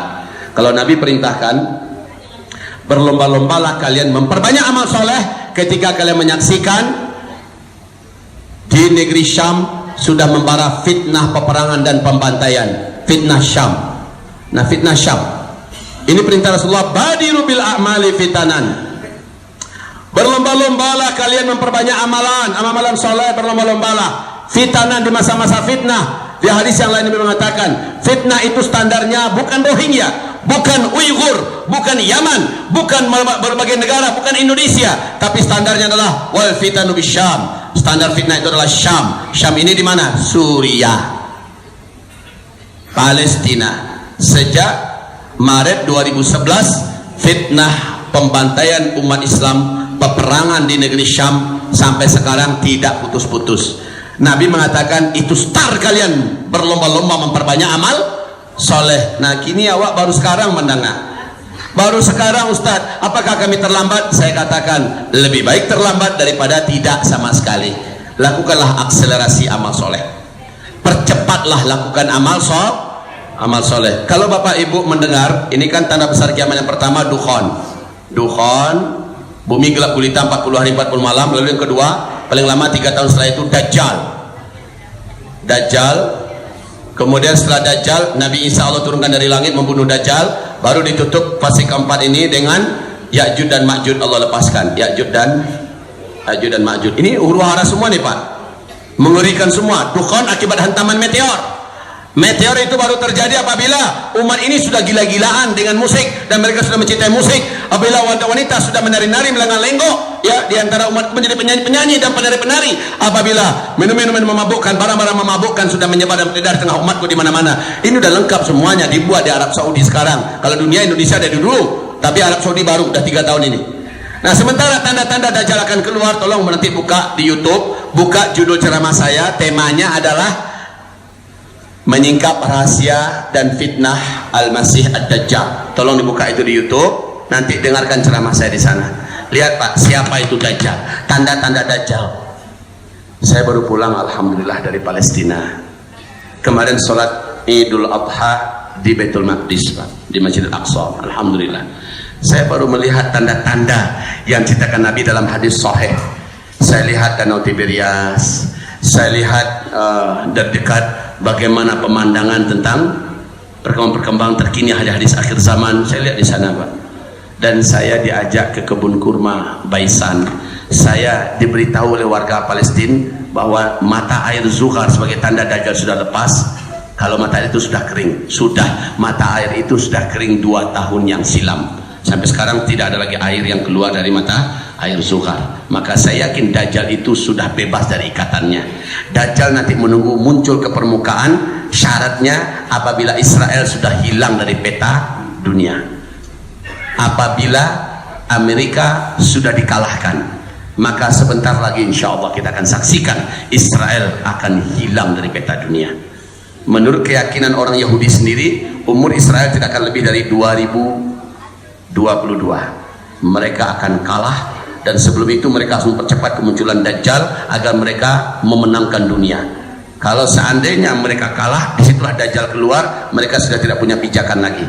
Baik kaum muslimin, tanda-tanda itu seluruhnya adalah sudah terjadi saat ini. Maka tugas Bapak Ibu sekarang apa? Tugas Bapak Ibu sekarang tidak banyak Pak. Simak ada hadis akhir zaman dan lihat fakta-fakta yang ada. Lalu tugas Bapak Ibu sekarang adalah, ayolah wahai Bapak Ibu, stoplah berbuat salah. Mari kita berlomba-lomba beramal soleh. Stop amal salah, mari menuju amal soleh. Kuatkan iman, kuatkan akidah, luruskan tauhid, perbanyak amal, perbanyak amal, perbanyak amal. Jangan sok-sokan juga lagi. Saya paling kuat, saya paling lurus, saya paling hebat, saya paling benar, saya paling kaya, saya paling pintar, saya. Sudahlah, stoplah. Yang gitu-gituan sudah tidak boleh ada dalam kehidupan kita. Ini sudah ada dekat sekali. Sudah dekat sekali. Wahai kaum muslimin yang kami muliakan. Ditambah dengan hadis dhaif berikut ini, yaitu dari start ke finish. Berapa lama masanya? Nabi sebutkan ternyata masanya. Sekalipun ini hadis yang dhaif, tetapi masih tetap dalam lingkungan perkataan Rasulullah SAW. Dan hadis dhaif memang tidak dijadikan akidah bagi kita, tidak dijadikan sebagai sumber dalil dalam urusan usuluddin. Minimal dijadikan sebagai sumber informasi, dan kita hargai dan kita muliakan hadis ini. Apa kata Rasulullah? Dari start ke finish, umur umatku adalah 1400 Hijriah. Di hadis yang kedua 1500 Hijriah. Maka para ulama ahli hadis mengatakan umur umat Nabi dari start ke finish adalah antara 1400 Hijriah ke 1500 Hijriah. Umat Nabi sudah meninggal serentak. Sekarang sudah 1441 Hijriah. 1441 Hijriah. Hijriah itu sejak Nabi hijrah nih, hijrah dari Mekah ke Madinah. Menghitung umur umat Nabi sejak Nabi Muhammad Allah utus sebagai Nabi dan Rasul, bukan sejak beliau hijrah. Maka berarti setelah beliau jadi Nabi dan Rasul, beliau tinggal dulu di Mekah selama 13 tahun sebelum hijrah. Artinya 1441 Hijriah ini harus ditambahkan 13 ini, tambahkan 13. Hasilnya adalah 1454. Ini yang udah jalan ya. Seandainya paling lama 1500 saja, tinggal kurangi Pak. 1500 kurang 1454, sisanya 46 tahun lagi paling lama hitungan Hijriah umat Islam tersisa hidup di muka bumi, maka serentak kita meninggal dunia. Bukan kiamat loh kok. Ini bukan kiamat, tapi habisnya umat Islam di muka bumi. Artinya ini paling lama 46 tahun. 46 tahun ini kita akan menyaksikan semua kejadian yang dahsyat ini Pak, sampai masa-masa aman. Ya Allah, sudah tak lama lagi, maka apa yang mau kita pertahankan dari sombong-sombongan kita? Enggak ada. Tidak ada yang layak kita pertahankan dari sok-sokan. Dosa stoplah, sudahlah. Mumpung kita masih ada duit, mumpung tanda tangan kita masih laku, mumpung kekuasaan dan pengaruh kita masih bisa dipakai, mumpung telunjuk kita masih sakti, ayo manfaatkan semuanya untuk agama Allah, untuk dekat dengan Allah Subhanahu wa Ta'ala. Ini pesan saya penutup, bukan berarti habis saya menyampaikan ini kemudian Bapak Ibu pulang ke rumah mindsetnya menjadi salah dan keliru, melihat masa depan gelap, menatap masa depan tidak ada selera dan tidak ada lagi semangat. Ada kiamat, ada kiamat ngaji apa nggak leleh. Yang salah itu adalah jangan mencari harta untuk 7 turunan niat kita. Itu yang keliru. Baik Pak, yang anak SMA kelas 3 sekarang ini pas pulang ke rumah bersebut ya paknya, Pak mau dengar ceramah dari Pak. Iya Pak dengar loh. Lah dengar tadi kan Pak kecil Ustaz ada kek kamai kan. Allah Pak. Tuh Pak tamat SMA bisa ke kuliah juang leh. Enggak Pak, ayo tuh.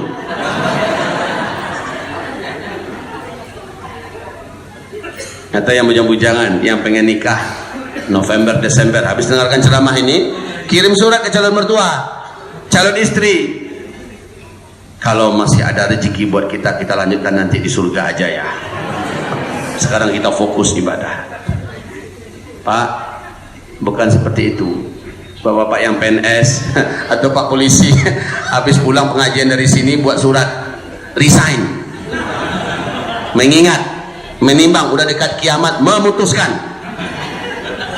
resign dari tugas saya mengatakan mundur ya. Jangan begitu ya Pak ya. Yang PNS habis dengarkan ceramah ini kesimpulannya negatif, bukan begitu, tetapi kita ambil kesimpulan seperti para sahabat ambil kesimpulan. Apa kesimpulan para sahabat? Kesimpulan para sahabat itu positif.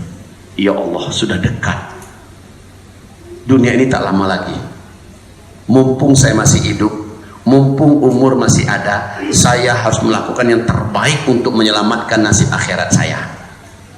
Mumpung saya masih hidup, mumpung umur masih ada, saya harus melakukan yang terbaik untuk memperberat timbangan amal soleh saya.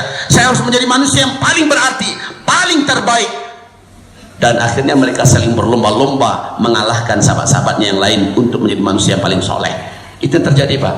Akhirnya mereka total dalam menyembah Allah, total dalam mendampingi Rasulullah, dalam berdakwah dan berjuang, dalam bela Islam, bela agama. Masya Allah, inilah yang terjadi, dan ini yang kita harapkan setelah Bapak mendengarkan kajian ini ya Pak, Bu. Setelah mendengarkan kajian ini, persis seperti kata Nabi, besok sudah mau kiamat.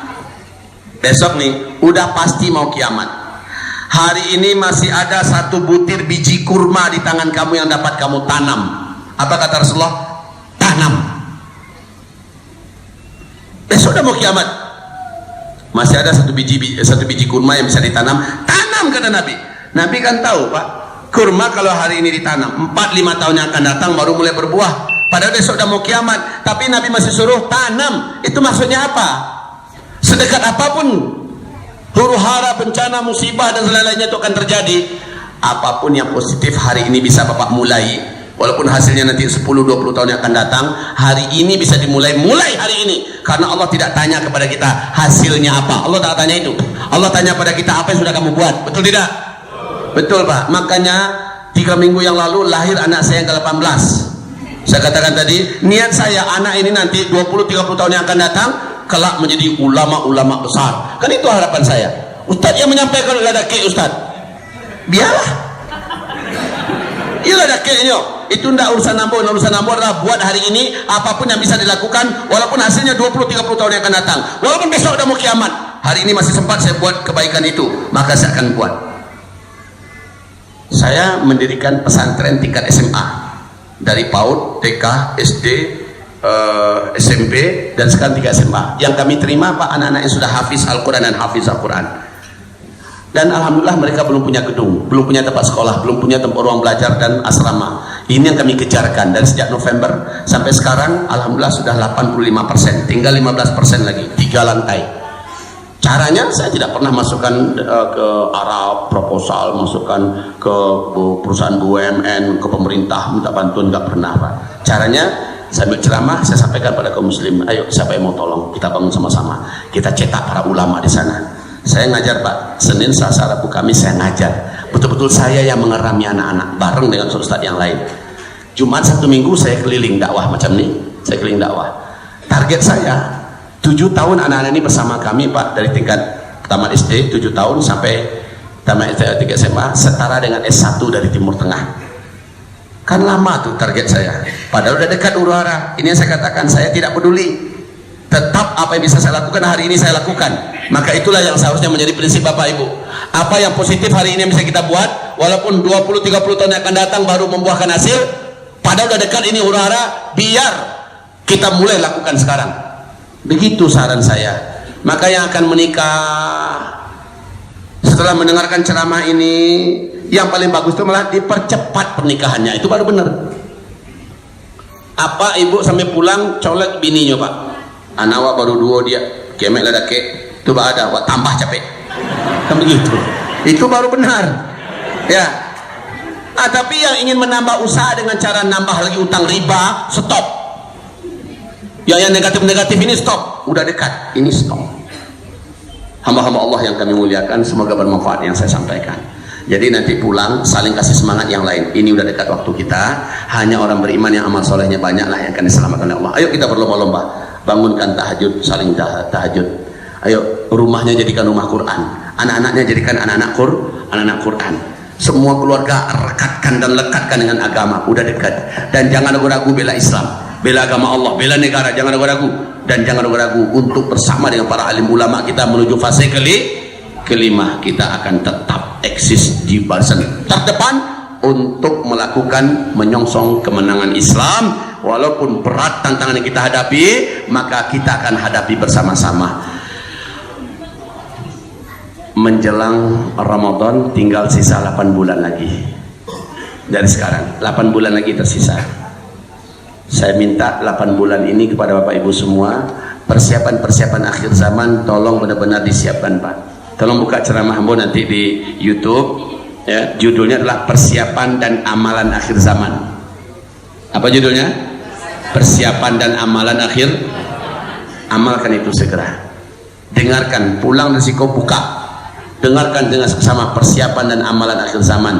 Seandainya benar ternyata Ramadan 1441 Hijriah hantaman meteor menabrak bumi ini.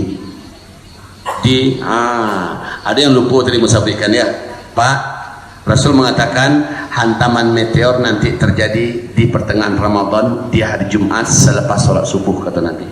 Selepas sholat subuh. Bila kalian mendengar, maka larilah kalian ke rumah, tutup rumah kalian, pintu, jendela, lalu masuklah ke dalam kamar dan berselimutlah dalam selimut, sujudlah ke arah kiblat, bacalah Subhanal Quddus, Subhanal Quddus, Subhanal Quddus, Rabbunal Quddus. Yang melakukan itu dia akan selamat, yang tidak melakukan itu dia akan binasa dan celaka. Hari Jumat, pertengahan Ramadan. Silahkan lihat kalender Hijriah kita 1441 Hijriah ini. Silahkan lihat hari apa jatuhnya tanggal 15, pas hari Jumat. Pas hari Jumat. Sementara tanda-tanda kemunculan Al-Mahdi, Al-Mahdi itu munculnya setelah hantaman meteor Pak. 3 bulan setelah hantaman meteor Imam Mahdi muncul. Nah fixnya ini benar atau tidak, lihat tanda-tanda beredarnya bintang berekor mengelilingi bumi 3-7 hari kata Rasulullah. 3-7 hari. Tidak satupun manusia di muka bumi pasti bisa melihat di langit ada bintang berekor mengelilingi bumi. 3 hari sampai 7. Jika itu sudah terjadi, maka sudah fix, itu sudah bahwa memang benar sebentar lagi meteor, dan memang benar sebentar lagi teknologi musnah, memang benar Tuhan dimulai dan Imam Mahdi dibaiat di depan Ka'bah dan teknologi berakhir. Dan ini akan semakin dikuatkan kalau Raja Salman meninggal dunia, 3 orang putranya ini berkelahi, 3 orang calon-calon kuat ini berkelahi. Semakin kuat apabila terjadi gempa di Arab Saudi. Dah 100% pasti. Itu aja tanda-tandanya Pak. Kalau indah berarti belum. Ya, tapi kalau iya, cuma saya khawatir Pak ya. Kalau saat itu Bapak lihat, oh iyo ya. Baru saat itu Bapak bersiap-siap, saya khawatir nggak sempat waktunya. Dari kini waktu tersisa hanya 8 bulan. 8 bulan inilah Bapak Ibu harus bekerja keras mempersiapkan diri dan keluarga. Dan sekali lagi, tidak ada ruginya persiapan itu. Toh yang saya suruh juga tidak ada satupun yang jelek. Saya suruh perbanyak amal. Emang rugi? Saya suruh Bapak Ibu agar segera memborong emas. Kalau ada pitih, borong emas, simpan emas. Emang rugi nyimpan emas? Emas akan terus naik. Kalau perlu uang bisa lagi dijual emasnya. Apa ruginya Pak? Ya. Saya nyuruh Bapak hal yang seluruhnya positif. Termasuk Pak, Bapak gali kembali sumur-sumur dari rumah kita yang sudah Bapak timbun. Karena sudah ada air keran, hidupkan kembali sumur-sumur itu. Aktifkan kembali. Saya punya alasan-alasan, tolong dengarkan nanti di persiapan dan amalan akhir zaman. Apa ruginya? Saya anjurkan Bapak agar menjauhi daerah kota. Ini kota. Jauhi daerah kota. Daerah kota itu baru dijauhi kalau chaos sudah resmi terjadi. Tanda-tanda sudah nampak chaos resmi terjadi. Kita sudah punya tempat di bukit, jauh dari laut, jauh dari kota, tinggi dari laut, jauh di gunung berapi, dan bukit itu punya sumber mata air, dan sudah ada kapling-kaplingan orang-orang beriman, orang-orang soleh yang membangun rumah-rumah mereka di sana. Itu baru ditempati ketika chaos resmi terjadi di kota-kota di seluruh Indonesia. Baru Bapak pindah ke situ. Sebelum itu Bapak normal kerja di pasar, kerja di kota, menjalankan hidupnya. Sementara bangunan sudah dibangun di bukit sana, biarkan untuk lembaga tahfiz Quran dipakai dulu, mengalir pahalanya buat kita. Ya, tapi ketika chaos sudah terjadi, Bapak orang beriman kumpul di tempat itu. Orang beriman akan saling jaga, menjaga dan melindungi. Kata Nabi, dalam kondisi chaos nanti, orang karena lapar akan tega membunuh tetangganya sendiri demi sepotong roti. Dan itu akan mudah terjadi di kota-kota besar Pak. Kita nggak tahu tetangga kita ini siapa. Tapi kalau orang beriman semua, tak mungkin orang beriman sepahit apapun hidup akan membunuh tetangganya sendiri. Betul tidak? Yang pasti adalah orang beriman pasti akan melindungi sesama orang beriman. Nah ini yang harus Bapak Ibu lakukan ya. Kalau Bapak Ibu ada rezeki, ada untung, ada rezeki, Bapak dengar ternyata Palestina dibebaskan, Baitul Maqdis sudah diumumkan khilafah Islamiyah, Bapak ada rezeki, berangkatlah ke sana sesuai perintah Nabi dalam hadis sahih Muslim, karena negeri teraman dan terkuat nanti adalah Palestina. Saat itu Bapak Ibu pindah ke sana. Saya tidak menganjurkan Bapak Ibu hijrahnya ke Mekah ke Madinah, tidak. Mekah ke Madinah itu disuruh hijrah kita saat Dajjal keluar, baru disuruh ke Mekah Madinah. Kalau sekarang jangan Pak, Mekah Madinah itu akan kacau sekacau-kacaunya, dan sangat keliru kalau ada yang hijrahnya ke Mekah ke Madinah. Dulu 2 tahun yang lalu saya masih menyuruh hijrahlah ke Mekah ke Madinah. Sekarang saya tidak menyuruh lagi, dan sudah saya cabut fatwa itu. Yang sekarang saya anjurkan dalam hadis sahih Muslim, perintah Nabi adalah hijrahnya ke Palestina. Itu kalau ada duit, kalau ada rezeki ya, kalau pandai bahasa Arab. Kalau tidak menyusah orang sih senan. Sampai situ menganga-nganga sih kalau jalan. Jadi timbang-timbanglah, baca-bacalah kemampuan diri ya, kesiapan, kalau tidak di Indonesia saja. Baik kaum muslimin, itu nasihat saya. Sebelum kita berdoa, ada yang mau bertanya silakan kalau ada yang mau bertanya. Jika tidak ada, kita berdoa pada Allah. Ya silakan. Kita batasi pertanyaan tentang masalah kita aja ya. Tidak boleh masalah fikih, apalagi curhat. Tidak boleh masalah-masalah yang di luar dari tema kita. Silakan.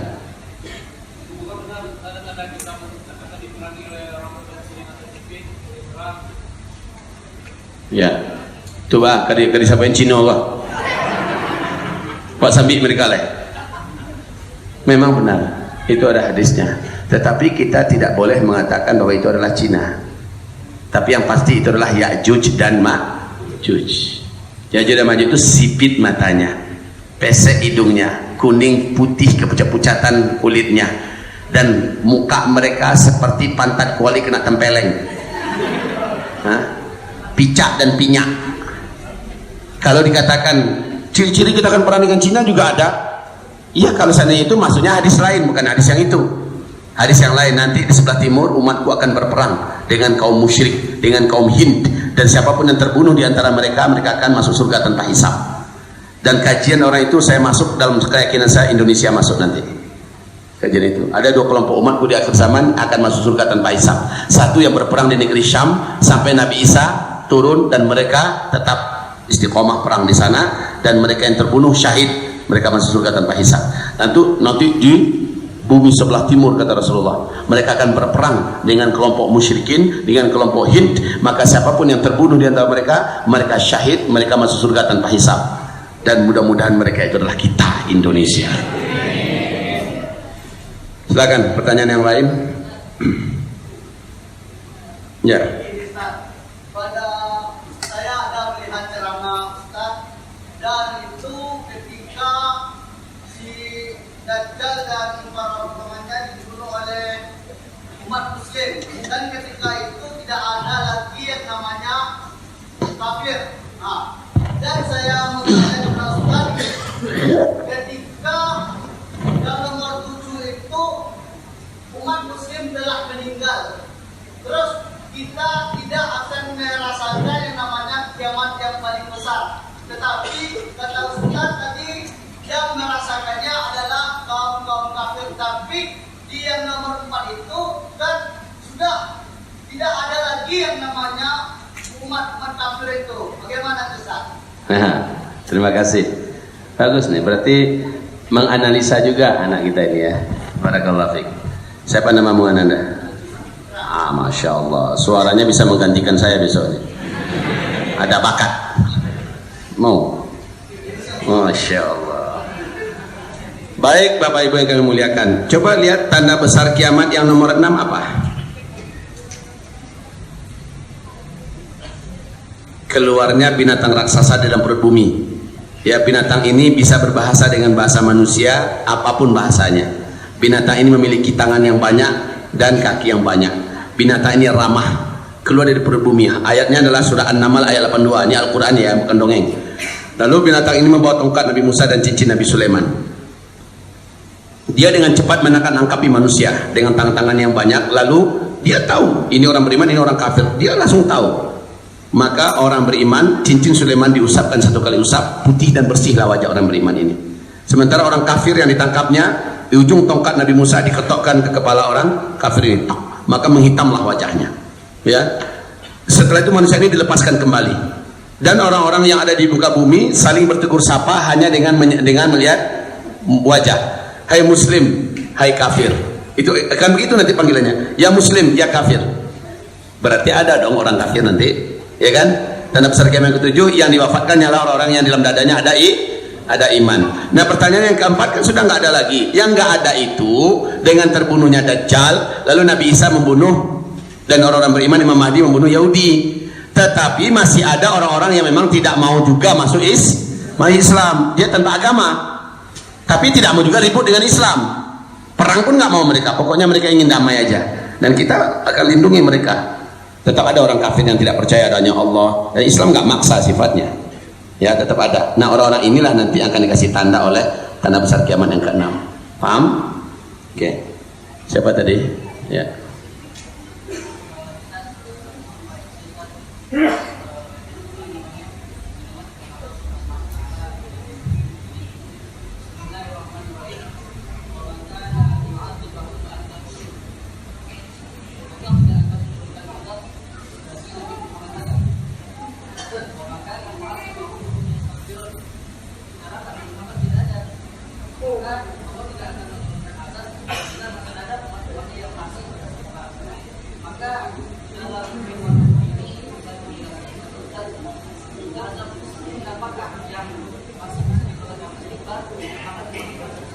Tidak.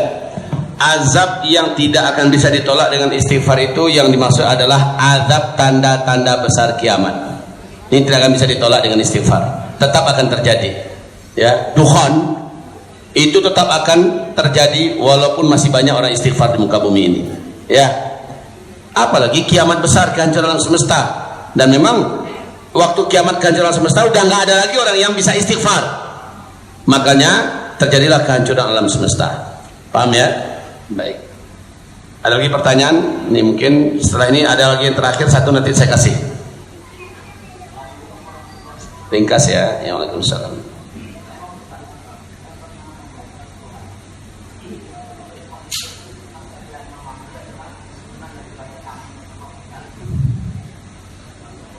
Pengikut? Iya, hadisnya sahih. Ya, iya benar, hadisnya sahih. Ya, tapi bukan hanya mereka satu-satunya, cuman termasuk di antara pengikut setia Imam Mahdi. Dari Indonesia ini juga akan ada, dari Indonesia ini juga akan ada. Antum harus ketahui, dari seluruh dunia nanti orang akan berbaiat, berbondong-bondong orang berimannya menuju Imam Al-Mahdi. Salah satu di antara kelompok dan jamaah di zaman ini yang cukup fokus mempersiapkan diri menyambut kedatangan Imam Mahdi adalah salah satunya jamaah tabligh. Mereka mempersiapkan diri betul untuk menyongsong itu. Ya, ya. Ada lagi yang lain?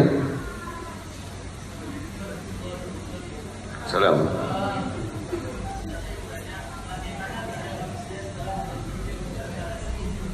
Kenapa? Pintu tobat sudah ditutup selama-lamanya. Ya, kemudian Al-Quran sudah tidak ada lagi tulisannya, yang tinggal hanya lembaran-lembaran kertas putih, kata Rasulullah. Semua tulisan Al-Quran yang ada di atas lembaran itu di malam yang panjangnya naik ke langit. Bahkan yang hafal Al-Quran di muka bumi pun Allah angkat Al-Quran itu. Bahkan yang hafal Al-Fatihah aja, Al-Fatihah itu pun diangkat, sehingga besok paginya tidak ada satupun yang bisa baca Al-Quran di muka bumi ini. Itu yang terjadi ya. Nah, barulah binatang raksasa itu keluar, kasih tanda. Orang yang ingin tobat sudah ditutup pintu tobat. Orang yang ingin menyatakan syahadat mau masuk Islam sudah terlambat, Allah sudah nggak terima lagi. Gitu. Itu keadaan manusia saat itu. Baik. Siapa tadi yang terakhir? Yang di belakang tadi. Mana orangnya? Ya. Waalaikumsalam.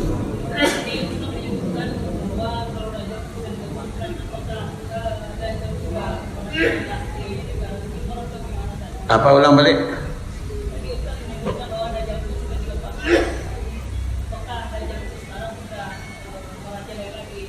Tidak. Rasulullah mengatakan dia setelah lepas dari belenggu dan ikatannya, dia masih bersembunyi dulu, masih bersembunyi, dan kaki tangannya yang terus bergerak di muka bumi. Kaki tangan Dajjal itu adalah Illuminati, Freemasonry. Ini kaki tangan Dajjal dengan payung raksasa pergerakan mereka, the New World Order.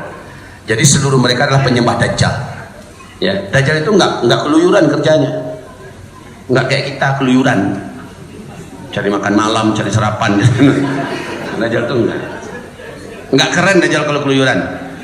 Ya, tapi Dajjal didatangi. Ya, tapi nanti setelah dia muncul, barulah Dajjal mengelilingi seluruh dunia, menaklukkan dunia. 2/3 manusia nanti menyembah Dajjal. 2/3 manusia menyembah Dajjal. Dan yang paling banyak menjadi penyembah Dajjal dari kalangan umatku, kata Nabi, adalah wanita. Wanita. Ibu wanita, Bu. Tapi mudah-mudahan bukan ibu orangnya, Bu. Amin. Kenapa? Ibu masih mau ngaji, ibu masih mau mentaati perintah Allah, dan ibu takut dengan dosa, ya Bu ya. Orang-orang macam ibu nanti kita doakan semoga ibu termasuk yang Allah selamatkan nanti dari Dajjal. Amin. Tapi ibu-ibu yang nggak mau ngaji, ibu-ibu yang malas mengerjakan perintah Allah, ibu-ibu yang hobi melakukan dosa padahal dia tahu itu adalah dosa, ibu-ibu yang masih pelawan ke laki padahal lakinya elok, maka ibu-ibu macam ini Dajjal keluar, dia akan menjadi pengikut Dajjal. Na'udzubillah. Baik, cukup sampai di sini kajian kita pada siang hari ini. Motivasi terbesar saya adalah karena waktu kita tak lama, mari kita saling berlomba-lomba menjadi manusia terbaik untuk menyelamatkan diri kita di akhir zaman ini. Tabungan terbaik kita adalah iman dan amal soleh. Harta yang ada jangan sampai menjadikan kita jauh dari Allah Subhanahu wa taala. Jadikan harta yang ada membuat kita tambah dekat dengan Allah. Yang punya duit saya sarankan bertahap, beransur-ansur, tapi pasti belanjakanlah kepada emas dan simpanlah baik-baik. Simpanlah baik-baik. Itu kalau seandainya ada. Kalau nggak ada, maka luas jual seliru tuh. Kita hanya bisa berdoa dan berdoa dan berdoa. Mari kita membaca. Oh sebentar, ini di luar, ini adalah produksi Uzma, produksi saya untuk menolong umat Nabi Muhammad yang dalam kesulitan.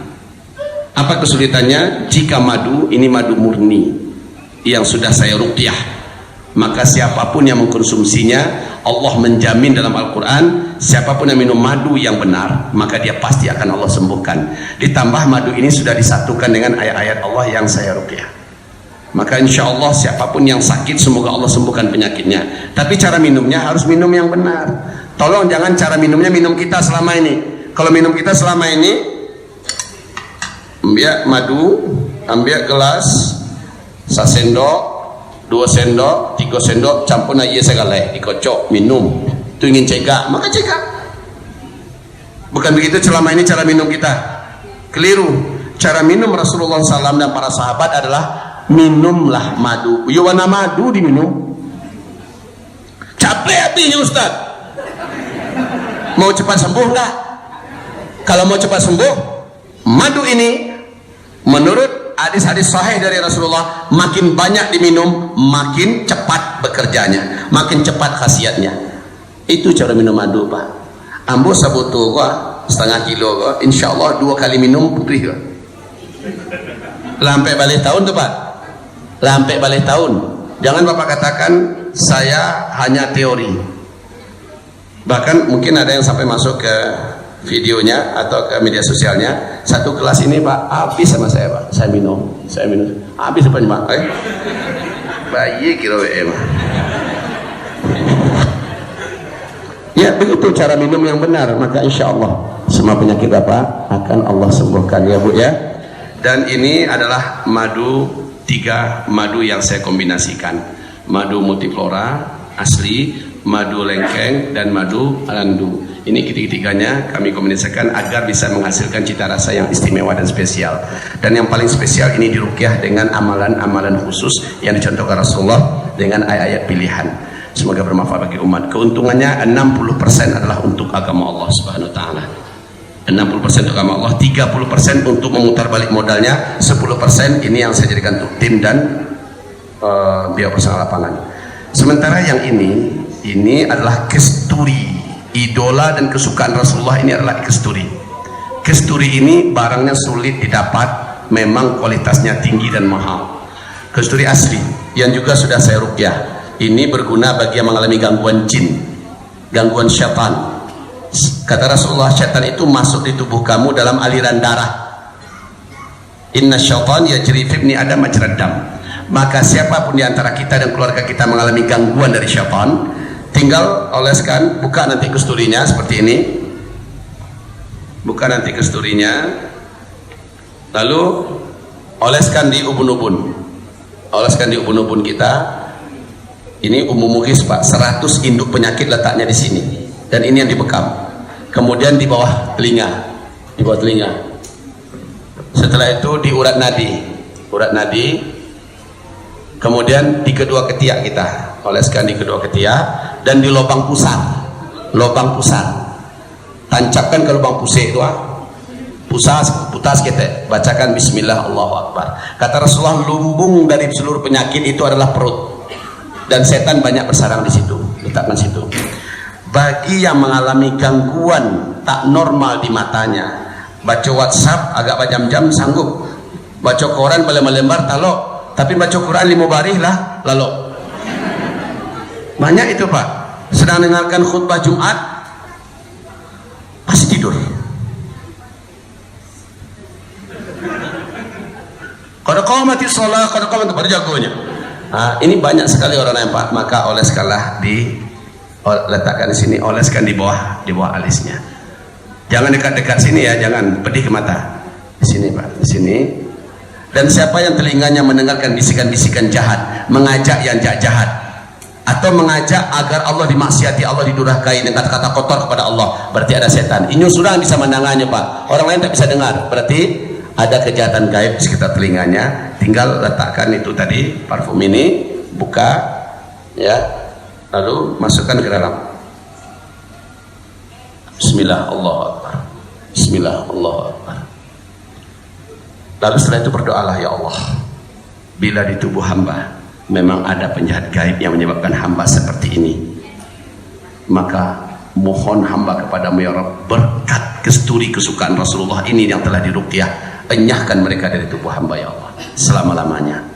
Mintakan Pak, bagi yang rumahnya mengalami gangguan penampakan di kantornya, di mobilnya, di kebunnya, di mana, tinggal dibuka, teteskan ke dalam air yang sudah di ember, lalu diaduk Pak, kemudian bentaklah 1 kali bentakan.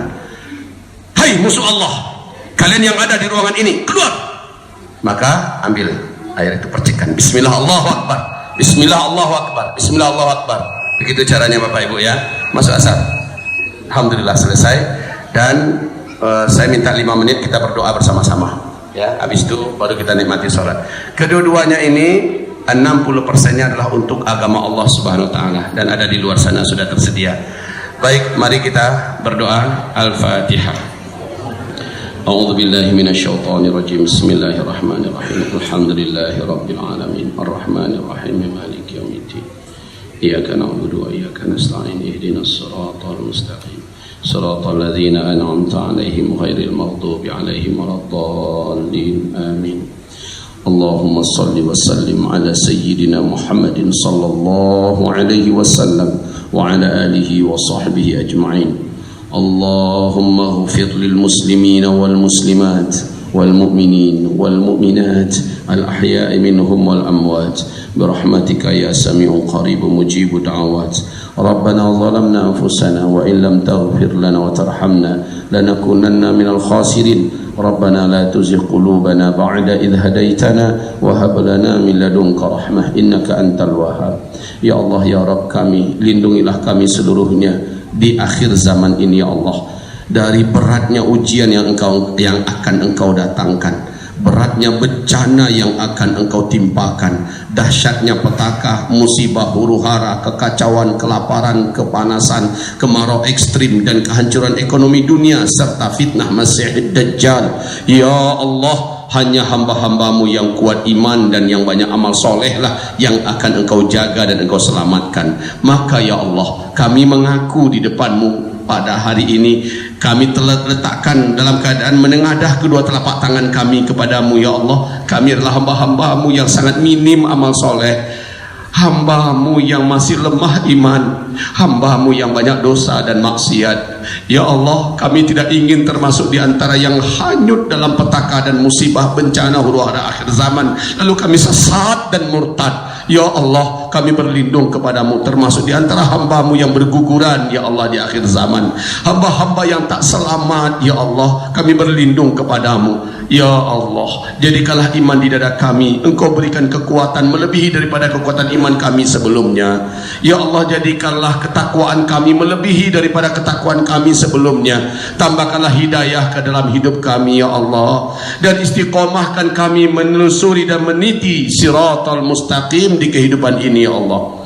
Ya Rabb kami, jadikan kami ini hamba-hamba-Mu yang hobi dengan kesolehan, mencintai ketaatan, dan jadikan kami hamba-hamba-Mu yang benci dengan dosa dan maksiat. Ya Allah, jadikanlah kami benci dan jijik dari tempat-tempat maksiat. Ya Allah, wahai Rabb kami, jadikanlah kami sibuk melihat kesalahan dan kelemahan diri kami ya Allah, daripada menyibukkan diri melihat kesalahan dan kelemahan orang lain. Jadikanlah kami hamba-hamba-Mu yang tawadhu, hamba-hamba-Mu yang tawadhu, hamba-hamba-Mu yang tawadhu. Ya Allah, amal kami yang belum seberapa, terimalah di sisi-Mu ya Allah, dan banyak kekeliruan kami dalam beramal, ampunilah ya Allah. Tolonglah wahai Rabb kami, dosa-dosa kami yang kami buat tak sengaja atau kami lakukan dalam keadaan kami jahil, Engkau ampuni seluruhnya ya Allah. Ya Rabb kami meminta dan memohon kepadamu, satukanlah barisan Islam dan kaum muslimin ya Allah di Indonesia ini dan di seluruh dunia. Ya Allah, bebaskan dan selamatkanlah Indonesia kami yang tercinta ya Allah dari segala keburukan, petaka, dan apapun ya Allah upaya-upaya untuk memecah belah NKRI kami ya Allah. Wahai Rabb kami, siapapun yang memimpin kami saat ini dan ke depan akan memimpin kami, sementara mereka adil dalam memimpin. Mereka sayang kepada kami, mereka memuliakan ulama-ulama kami, kiai-kiai kami, habib-habib kami, da'i-da'i dan ustaz-ustaz kami ya Allah. Dan mereka benar-benar amanah menjaga Republik Indonesia dan menjaga keutuhan NKRI ini. Siapapun mereka yang memimpin kami ya Allah, tolong seluruhnya aminkan dengan serius ya Allah. Kuatkan kekuasaan mereka ya Allah, berkahi hidup dan keluarga besar mereka ya Allah, dan selamatkan mereka pada hari kiamat nanti ya Allah. Letakkan mereka di tempat yang tertinggi dan mulia dalam surgamu ya Allah. Akan tetapi wahai Rabb yang maha mendengar, siapapun yang memimpin kami saat ini dan ke depan memimpin kami, sementara mereka tidak adil sama sekali, sementara mereka benci kepada kami ya Allah, dan mereka zalim kepada kiai-kiai kami, habib-habib kami, ulama-ulama kami, dan kepada umat ini ya Allah, siapapun mereka, dan mereka khianat kepada Republik Indonesia, mereka punya tujuan busuk memecah belah NKRI, siapapun mereka ya Allah, tolong aminkan seluruhnya ya Allah. Sebagaimana engkau azab Fir'aun dan bala tentaranya, azab mereka ya Allah. Sebagaimana engkau azab Namrus dengan segala kekuasaannya, azab mereka ya Allah. Sebagaimana engkau tenggelamkan Qarun dengan seluruh kesombongannya, tenggelamkan mereka ya Allah. Izinkan mata kepala kami ini menyaksikan kejadiannya ya Allah. Dan berilah kami ganti pemimpin yang soleh, pemimpin yang cerdas, pemimpin yang taat, pemimpin yang kuat, pemimpin yang amanah, pemimpin yang takut kepada engkau dan sayang kepada kami, pemimpin yang akan melindungi kami ya Allah. Wahai Rabb kami, sesungguhnya engkau maha mendengar dan maha mengabulkan doa-doa kami. Kabulkanlah ya Rabbal Alamin. Bebaskanlah Masjidil Aqsa kami di Palestina ya Allah. Bebaskanlah Masjidil Aqsa kami di Palestina ya Allah. Bebaskanlah Masjidil Aqsa kami di Palestina. Datangkanlah hamba-hambamu yang terkuat dan terbaik ya Allah untuk membebaskan Baitul Maqdis ya Rabbal Alamin. Dan izinkan kami termasuk hamba-hambamu yang engkau lapangkan rezeki bisa menjadi penduduk Palestina nanti ya Rabbal Alamin. Ya Allah, akhirilah hidup kami dengan husnul khatimah, lindungi kami dari su'ul khatimah, dan berilah kami rezeki syahid di akhir hayat kami ya Allah. Allahumma amin. Rabbana atina fid dunya hasanah wa fil akhirati hasanah wa qina adzaban nar. Subhana rabbika rabbil izzati amma yasifun wa salamun alal mursalin walhamdulillahi rabbil alamin. Allahumma amin wa sallallahu ala rasulika nabil karim Muhammad sallallahu alaihi wasallam. Semoga Allah kabulkan doa-doa kita, semoga Allah pertemukan kembali kita. Jika tidak bisa di dunia, mudah-mudahan di depan pintu surga Allah, Allah pertemukan kembali kita semua. Amin ya rabbal alamin. Mari baca surat Wal Asri Bapak Ibu. A'udzu billahi minasy syaithanir rajim. Bismillahirrahmanirrahim.